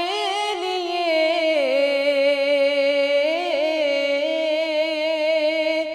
بدل میں گے جا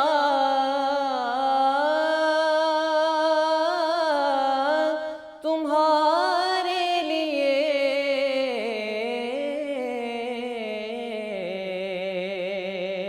ہمارے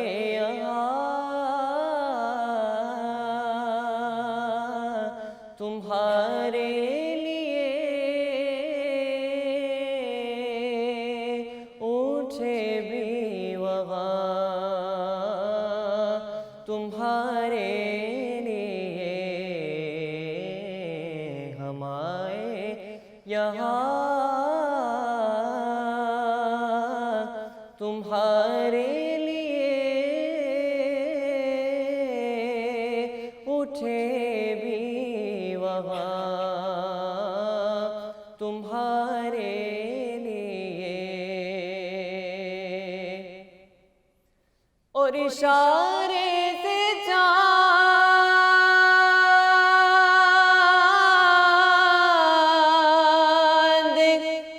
چیر دیا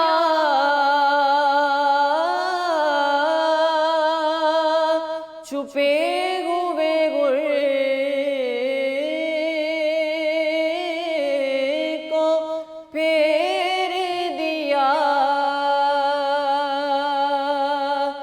اشارے سے چاند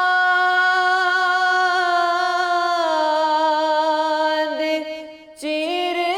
دیا چھپے ہوئے گل کو پھیر دیا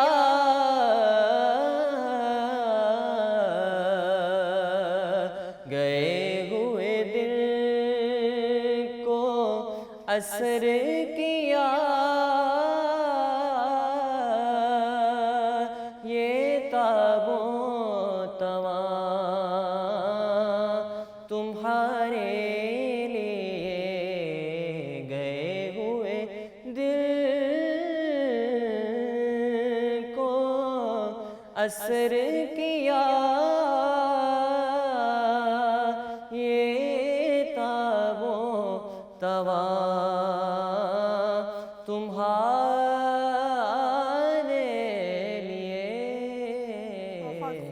ماشاءاللہ میرے آقا صلی اللہ علیہ وسلم کی شان میں چند اشعار پیش کیا آپ کے سامنے. زین العابدین صاحب نے ہمیں جوائن کیا پروگرام کے اس حصے میں. بہت شکریہ آپ کے تشریف آوری کا. فریدی صاحب میں گفتگو کو آپ سے آگے بڑھانا چاہوں گی اور بہت ساری ہم نے شخصیات کا تذکرہ کیا, بہت سارے ہم نے چیپٹرز کھولے, ایک ادھورا رہ گیا. میں چاہوں گی کوئکلی ہم ذرا, چونکہ وقت کم ہے اس حصے میں, تو ہم ذرا گفتگو کر سکیں میرے آقا صلی اللہ علیہ وسلم کی جو ازدواجی زندگی رہی, کیونکہ ایک میسج دنیاوی لحاظ سے میں سمجھتی ہوں کہ آج کے اس ٹرانسمیشن میں بات کرنا بہت ضروری ہے. اور جب ہم ازدواجی زندگی کا ذکر کریں تو اماں خدیجہ کا ہم نے اپنی مسلسل ٹرانسمیشن میں ذکر کیا, اماں عائشہ کا ذکر نہ ہو یہ ممکن نہیں ہے. بسم اللہ الرحمن الرحیم. ہماری تمام احباب کی گفتگو کا جو نچوڑ اور خلاصہ ہے وہ تو ایک ہے کہ ہم نے اپنے رسول کی حیات طیبہ کو, آپ کی سیرت کو اپنانا ہے. بے شک. اب اس میں آپ کی ازواجی جو زندگی ہے اس کو جب ہم دیکھتے ہیں وہ اتنی خوبصورت اور حسین ہے ماشاءاللہ. کیا بات ہے کہ اگر آج کی کوئی بیوی, کوئی زوجہ, کوئی خاتون نبی علیہ السلام کی ازواج کی طرف دیکھے, آج کا شوہر اپنے رسول کی حیات کو دیکھے, تو میں سمجھتا ہوں کہ ہر گھر میں امن و سلامتی کے علاوہ کچھ نظر نہیں آئے گا, خیر و برکت آئے گی. آج ہم گلی محلے میں ادھر ادھر جا کے بہت کچھ بول دیتے, لیکن اپنے گھر کے اندر رہ کے اپنی بیوی کے آگے اظہار محبت ہی نہیں کرتے. اور نبی علیہ السلام اظہار محبت فرماتے تھے. اب اس سے بڑھ کر اظہار کیا ہوگا کہ اماں عائشہ صدیقہ رضی اللہ تعالی عنہ فرماتی ہیں کہ رسول اللہ صلی اللہ علیہ وسلم پیالے میں پانی اس جگہ پہ اپنے لب مبارک لگا کے پیا کرتے تھے کہ جہاں پر میں لب لگا کے پیا کرتی تھی. یعنی پہلے فرماتے تھے عائش, کبھی حمیرہ کہتے تھے, کبھی عائش, پیار سے نک نیم تھے, کہ عائش تم پیو. آپ فرماتی کہ نہیں سرکار آپ پئیں, آپ فرماتے نہیں تم پیو. جب وہ پی لیتی تو سرکار پیالے کو گھما کے دیکھتے کہ میری بیوی کے لب کہاں لگے ہیں. اس کے دل میں محبت پیدا کرنے کے لیے اور آنے والی نسلوں کو بتانے کے لیے کہ بیوی کے دل میں جگہ کیسے بنانی ہے، تو آپ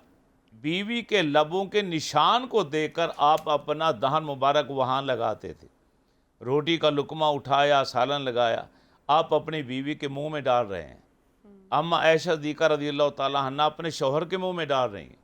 آج ہم اپنے گھر کے اندر یہ کیوں نہیں کرتے؟ ادھر ادھر جو اظہار محبت کرتے ہیں، ہمیں چاہیے کہ اپنے نبی کی زندگی کو دیکھتے ہوئے اپنے گھر کے اندر اظہار محبت کیوں نہیں کرتے؟ ہمیں اپنی بیوی کے ساتھ، اب دیکھیں کہ سرکار کے آخری ایام تھے اور آپ کو مسواک چاہیے تھا. علماء کی موجودگی میں بات کر رہا ہوں، مسواک چاہیے تھا. تو اما عائشہ صدیقہ رضی اللہ تعالیٰ عنہ فرما دیں کہ سرکار نے مجھے اشارہ کیا اور میں نے اپنے منہ کے اندر مسواک کو لے کے چبا کے نرم کر کے، کہ اس نرم کرنے میں میرا لعاب بھی لگ گیا، اس کو وہ نرم بھی ہو گیا، اور میں نے جب نرم کر کے دیا تو پھر سرکار نے اپنے دندان مبارک کے اوپر اس کو لگایا. پانی وہیں سے پی رہے ہیں، لقمہ منہ میں ڈال رہے ہیں، اور پھر کوئی ایسا مرحلہ نہیں کہ جہاں آپ نے دیکھیں آپ کے حیات طیبہ کے اندر دیکھیں زوجہ تو زوجہ رہی، کسی خادم نے بھی نہیں کہا کبھی کہ سرکار نے ہمیں کبھی جھڑکا ہو یا ہم سے ناراض ہوئے ہوں. تو ہمیں چاہیے کہ ہم اپنے رسول کی حیات طیبہ کو دیکھیں، آپ کی سیرت کو اپنائیں، اور آپ کی شادی شدہ زندگی کو دیکھیں اور اس کے ایک ایک گوشے کو دیکھیں. آپ فرماتے ہیں کہ تم میں سے سب سے بہترین شخص وہ ہے جو اپنے اہل و عیال کے لیے اچھا ہو، اور پھر اپنی مثال دی، فرمایا میں اللہ کا رسول اپنے گھر والوں کے لیے تم سب سے بہتر ہو. صاحب آپ نے بڑی وہ پیاری بات کی نا کہ ہم سب سے تو یہاں پر سب کے لیے حاضر ہوتے ہیں مشکل اور اچھے برے وقت میں، صرف اگر ہم اچھے ثابت نہیں ہوتے تو ہم اپنے اہل و عیال کے نہیں ہوتے. تو وہ جو ایک قصہ بھی بڑا مشہور تھا کہ جب صحابہ کی جب محفل تھی تو انہوں نے بڑی لائٹر گفتگو چل رہی تھی، آپ سے پوچھا بھی کہ آپ کو سب سے زیادہ محبت کس سے ہے. اب وہ اصل میں حضرت عائشہ یا اما عائشہ سے اظہار محبت نہیں تھا، لیکن ہم جیسے لوگوں کی تربیت کرنا تھا، مقصد تھا بتانا کہ آپ ایک محفل میں کھل کے اظہار کرتے ہیں کہ عائشہ سے. اور پھر 2-3 بار پوچھنے کے بعد جب صحابہ پوچھتے ہیں کہ آپ مردوں میں کس سے کرتے ہیں، تو پھر بھی فرماتے ہیں کہ عائشہ کے ابا سے، یعنی کہ ابو بکر صدیق سے. پھر بھی ابو بکر نام نہیں لیا، پھر بھی اپنی بیوی کا نام لیا کہ عائشہ کے والد. یہ بڑے خوبصورت طریقے سے جو ہے وہ ہماری تربیت ہو سکے، ہم کچھ سیکھ سکیں. اور ہم جو اپنے معاشرے میں ابھی دیکھ رہے ہیں کہ جو ایک جذباتیت کا جو ایک عنصر ہے جس طریقے سے بڑھتا چلا جا رہا ہے، جو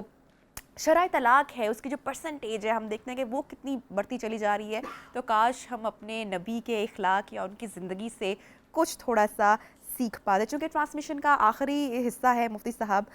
مجھے ڈاکٹر صاحب سے بھی کمنٹ لینا ہے. میں چاہوں گی کہ جو خطبہ حجۃ الوداع ہے، بہت سارے چیپٹرز ابھی تو ہمارے رہ گئے، ہم نہیں کور کر پائے، لیکن میں اس پر آنا چاہوں گی کہ کیا ہی خوبصورت پیغام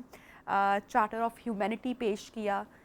کوئی کسی سے برتر نہیں ہے سوائے تقوی کے. تقوی کیا ہے؟ بسم اللہ الرحمن الرحیم. سورہ حجرات کے دوسرے رکوع میں اللہ تعالیٰ نے فرمایا کہ تمہارے ہم نے جو قبیلے اور برادریاں بنائی ہیں یہ پہچان کے لیے ہیں، تکبر کے لیے نہیں ہے، فخر کے لیے نہیں ہے. اور نبی کریم صلی اللہ علیہ وسلم نے بھی اپنے خطبہ میں ارشاد فرمایا کسی کالے کو کسی گورے کو کسی کالے پر یا کسی کالے کو کسی گورے پر کوئی فضیلت نہیں. اصل فضیلت ہے تقوی. ان اکرمکم عند اللہ اتقاکم. تم میں سے اللہ کی نظر میں عزت والا وہ ہے جو تقوی والا ہے. تقوی کیا ہے؟ اصل معنی تو ہے اللہ کی نافرمانی سے بچنا. تقوی اسے کہتے ہیں کہ انسان گناہوں سے بچے. حضرت عمر رضی اللہ تعالی عنہ نے حضرت ابی بن کعب رضی اللہ تعالی عنہ سے یہ سوال کیا کہ ابی یہ بتاؤ کہ تقوی کسے کہتے ہیں. تو مطلب یہ تھا کہ کوئی مثال سے سمجھاؤ. تو حضرت ابی بن کعب رضی اللہ تعالی عنہ نے پوچھا کہ امیر المومنین، اگر آپ کو کسی ایسے راستے پہ چلنا پڑے جس کے دونوں طرف جھاڑیاں ہوں تو آپ کیسے چلتے ہیں؟ میں فرمایا اپنے کپڑے سمیٹ کے چلتا ہوں کہ کہیں کوئی کپڑا جھاڑیوں میں نہ الجھ جائے. تو حضرت ابی بن کعب رضی اللہ تعالی عنہ نے فرمایا کہ زندگی کو یوں سمیٹ کے گزرنا کہ میں کسی گناہ میں نہ پھنس جاؤں، اس کا نام تقوی ہے. کہ انسان اپنے آپ کو گناہوں سے بچانے والا بنے، اسے متقی کہتے ہیں کہ یہ ہے اپنے آپ کو گناہوں سے بچانے والا. اور اگر پھر بھی یاد رکھیے کہ اگر انسان سے غلطی ہو جائے اور وہ فوراً توبہ کر لے تو اس کے تقوی پہ فرق نہیں آتا. ہمارے بعض لوگ سمجھتے ہیں کہ جی اتنا بڑا گناہگار تھا تو اب اس نے توبہ کر لی، تو گناہ تو کیا تھا نا، اور بھئی جب گناہ کیا تھا پھر احساس ہو گیا کہ مجھ سے غلطی ہو گئی، اس نے معافی مانگ لی، تو اللہ تو معاف کر دیتے ہیں۔ تو جو چیز معاف ہو گئی ہے، یعنی آپ کے نامہ اعمال سے ڈیلیٹ ہو گئی ہے، تو اب اس پہ تو پکڑ نہیں ہے نا۔ تو اسی لیے ہمیں چاہیے کہ ہم انسان ہیں، غلطی ہو بھی سکتی ہے، کسی سے زیادہ ہوگی، کسی سے کم ہوگی، معصوم ذات تو صرف نبی کی ہوتی ہے، نبی کے علاوہ تو کوئی معصوم نہیں۔ اور یہی ہمارا عقیدہ ہے کہ قیامت تک ہمارے نبی پاک صلی اللہ علیہ وسلم کے بعد کوئی معصوم نہیں ہے، نہ کوئی نبی ہے، نہ کوئی رسول ہے، نہ کوئی معصوم ہے۔ تو اس لیے ہمیں گناہوں پر توبہ کر لینی چاہیے، اور نبی پاک صلی اللہ علیہ وسلم نے فرمایا کہ التائب من الذنب کمن لا ذنب لہ، جس نے گناہ کے بعد توبہ کر لی وہ اللہ کی نظر میں ایسے ہو گیا گویا اس نے گناہ کیا ہی نہیں ہے، وہ گناہ معاف ہو گیا ہے۔ تو تقوی کا تعلق گناہ سے بچنا، اگر ہو جائے تو توبہ کرنا، یہ بھی تقوی ہی ہے۔ تو نبی پاک صلی اللہ علیہ وسلم نے صحابہ کو یہی چیزیں سکھائی تھی، اور اگر غلطی ہو جاتی تھی تو پاس آ جاتے تھے، یا رسول اللہ مجھ سے غلطی ہو گئی، مجھے پاک کر دیجئے، مجھے معاف کر دیجئے۔ اور اس میں بھی ایک چیز اور ہے، آج کل ہمارے ہاں یہ ایک نصرانیت کی سوچ، عیسائیوں کی سوچ ہمارے نوجوانوں میں آ رہی ہے کہ ان کے ہاں یہ ہوتا ہے کہ آپ سے غلطی ہوئی ہے، آپ پادری کو جا کے بتائیں گے، پادری آپ کے گناہ پر توبہ کرے گا، آپ خود نہیں توبہ کر سکتے۔ اب ہمارے نوجوانوں میں یہی کنسپٹ آ رہا ہے۔ اب وہ کیا کرتے ہیں، مولانا صاحب آپ سے ایک بات کرنی تھی، بس ایک غلطی ہو گئی ہے، وہ آپ سے ڈسکس کرنی تھی، تو ہم تو چونکہ پتہ ہے تو کہہ دیتے ہیں بھائی یہیں رک جاؤ، آگے نہ بات کرو، اپنے گناہ پر ہمیں گواہ مت بناؤ، تمہارا اور اللہ کا معاملہ ہے نا، کسی کو پتہ تو نہیں، جی نہیں، تو توبہ کر لو، کیوں دوسروں کو بتا کر اپنے خلاف گواہ بناتے ہو؟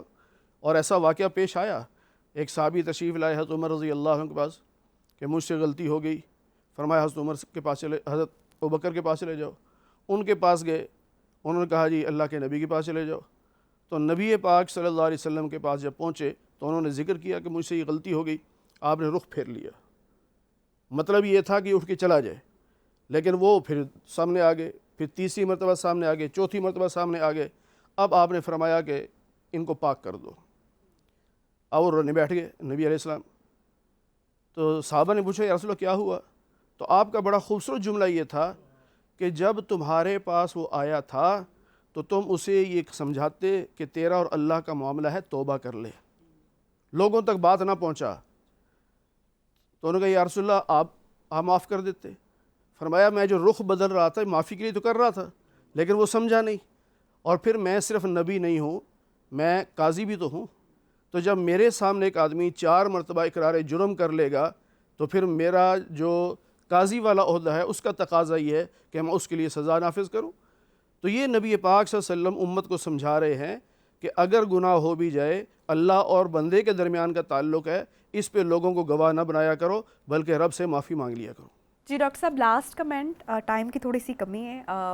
گفتگو کا نچوڑ آج کے دن کے حوالے سے پیغام۔ رسول رحمت صلی اللہ علیہ وسلم کی زندگی اتنی ماجرا پرور ہے، اور اس کا ہر پہلو جو ہے وہ اپنے اندر اتنی ہدایت کا، رہنمائی کا، رحمت کا ایک پیغام دبستان لیے ہے کہ جس طرف رخ توجہ کا ہوتا جاتا ہے،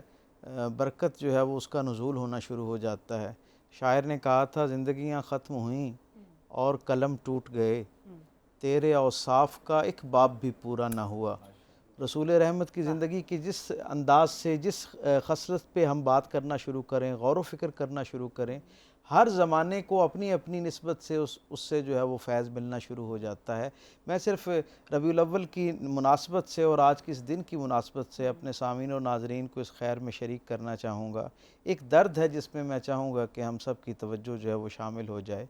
رسول رحمت کی زندگی کی متعدد واقعات ہم نے یہاں بیان کیے، ان میں سے کئی واقعات ایسے تھے جو ہم نے کئی دفعہ پہلے سن رکھے ہیں، لیکن جب ہم اس کو سنتے ہیں، میرے رسول کی زندگی کا یہ زندہ معجزہ ہے کہ ہر مرتبہ حضور کی زندگی کی نسبت سے کوئی بات جب ہمارے سامنے دہرائی جاتی ہے تو ایک نئی طرح کی سرشاری جو ہے وہ ہمیں میسر آتی ہے۔ بس پیغام یہ ہے کہ وہ رسول جس کا ذکر سننے سے اس درجے کی سرشاری ملتی ہے، اس رسول کی زندگی اور ذکر کو اپنانے سے کس درجے کی کیفیت حاصل واہ ہوگی۔ واہ واہ، یقیناً رسول رحمت کی نسبت اور تعلق سے محافل میلاد کا انعقاد کرنا، ماہ میلاد کے تناظر میں حضور کی ولادت کا تذکرہ کرنا، حضور کی زندگی کو بیان کرنا، اس سے نور کشید کرنا، پکوان کھلانا، لوگوں کو مبارکبادیں دینا، ایک دوسرے کے ساتھ مسرت کا تبادلہ کرنا، یہ سارا خیر پر مبنی عمل ہے۔ کون ذی شعور اس کی اہمیت سے انکار کر سکتا ہے؟ اور اگر اخلاص نیت کے ساتھ اور شرعی تقاضوں کو مد نظر رکھتے ہوئے کیا جائے تو یقیناً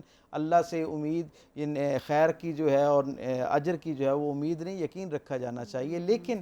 میں یہ سمجھتا ہوں کہ یہ سارا اظہاریہ جو ہے اس وقت تک ناقص ہے جب تک ہماری زندگی جو ہے وہ رسول رحمت صلی اللہ علیہ وسلم کی ان پاکیزہ عادات اور ان پاکیزہ رویوں سے منور ہونا نہیں شروع ہوگی جو اصل میں رسول اللہ صلی اللہ علیہ وسلم کی حیات کے ساتھ جڑنے کا مقصد ہے۔ سادہ سی گزارش، ایک درد، وہ اپیل یہ ہے کہ ان دنوں میں یہ سارا کچھ بھی کیا جائے لیکن روزانہ کی بنیاد پر جب آپ تنہائی میں ہوں تو اپنے آپ کو سامنے کھڑا کر کے دیکھیں کہ رسول رحمت کی زندگی کی وہ کون سی خیر پر مبنی عادت کریمہ ہے جسے میری زندگی کا حصہ ہونا چاہیے اور میں اب تک اس سے محروم ہوں، اسے شامل کریں اور ہر وہ روزانہ کی بنیاد پہ ایک وہ چیز جو آپ سمجھتے ہیں کہ میری زندگی کا ایسا عمل ہے جو حضور کی زندگی سے متصادم ہے، اسے نکالنا شروع کیجئے۔ یقین مانیں یہ مہینہ ختم ہونے سے پہلے آپ کی زندگی جو ہے وہ آپ کو اس پہ پیار آنا شروع ہو جائے گا، اور نہ صرف آپ منور ہوں گے، آپ کے ارد گرد کا ماحول بھی منور ہونا شروع ہو جائے گا۔ بہت خوب، بہت شکریہ ہمارے تمام معزز مہمانوں کا کہ آج کی ٹرانسمیشن میں آپ نے شرکت کی، حصہ بنے۔ ڈاکٹر طارق شریف زادہ، عبدالشکور حقانی صاحب اور سعید احمد فریدی صاحب ہمارے ساتھ شامل گفتگو تھے، اور ایک ہم اگر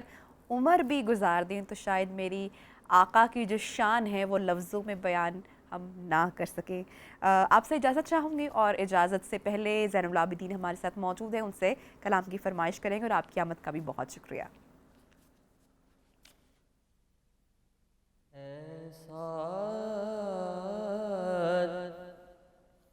تجھے خالق نے طرح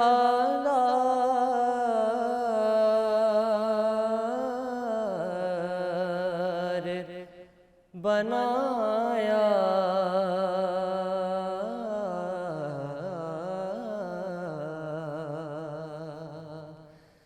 یوسف کو تیرا طالب دیدار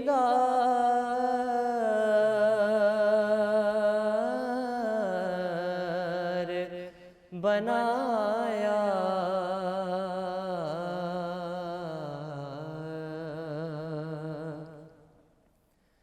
کونین بنائے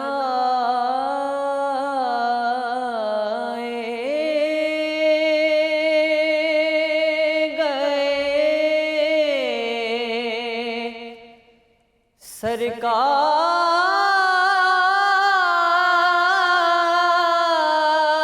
سرکار کی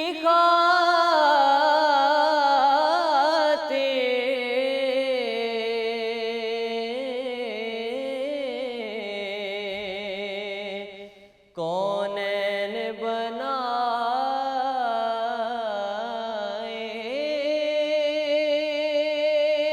گئے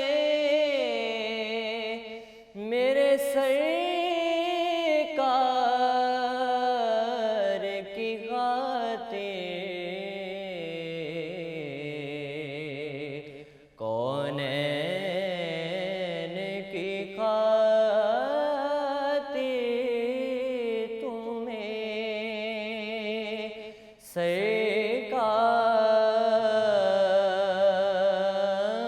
سرکار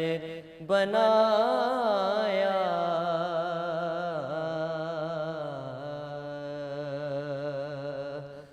اور کنجی دی تمہیں اپنے خزانوں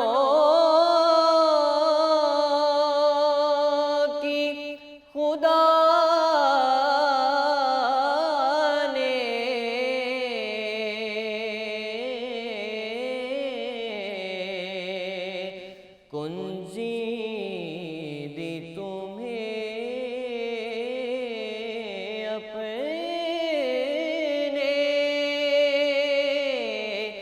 خزانوں کی خدا نے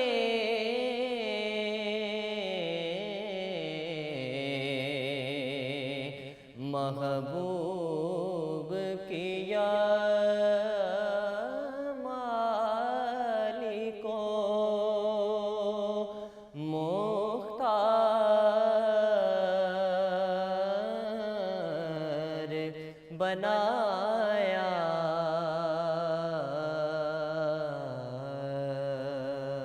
محبوب کیا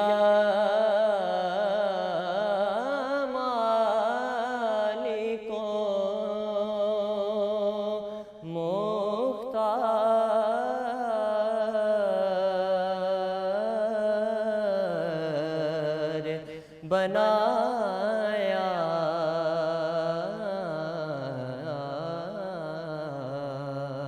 ایسا تجھے خالق نے طرح دار بنایا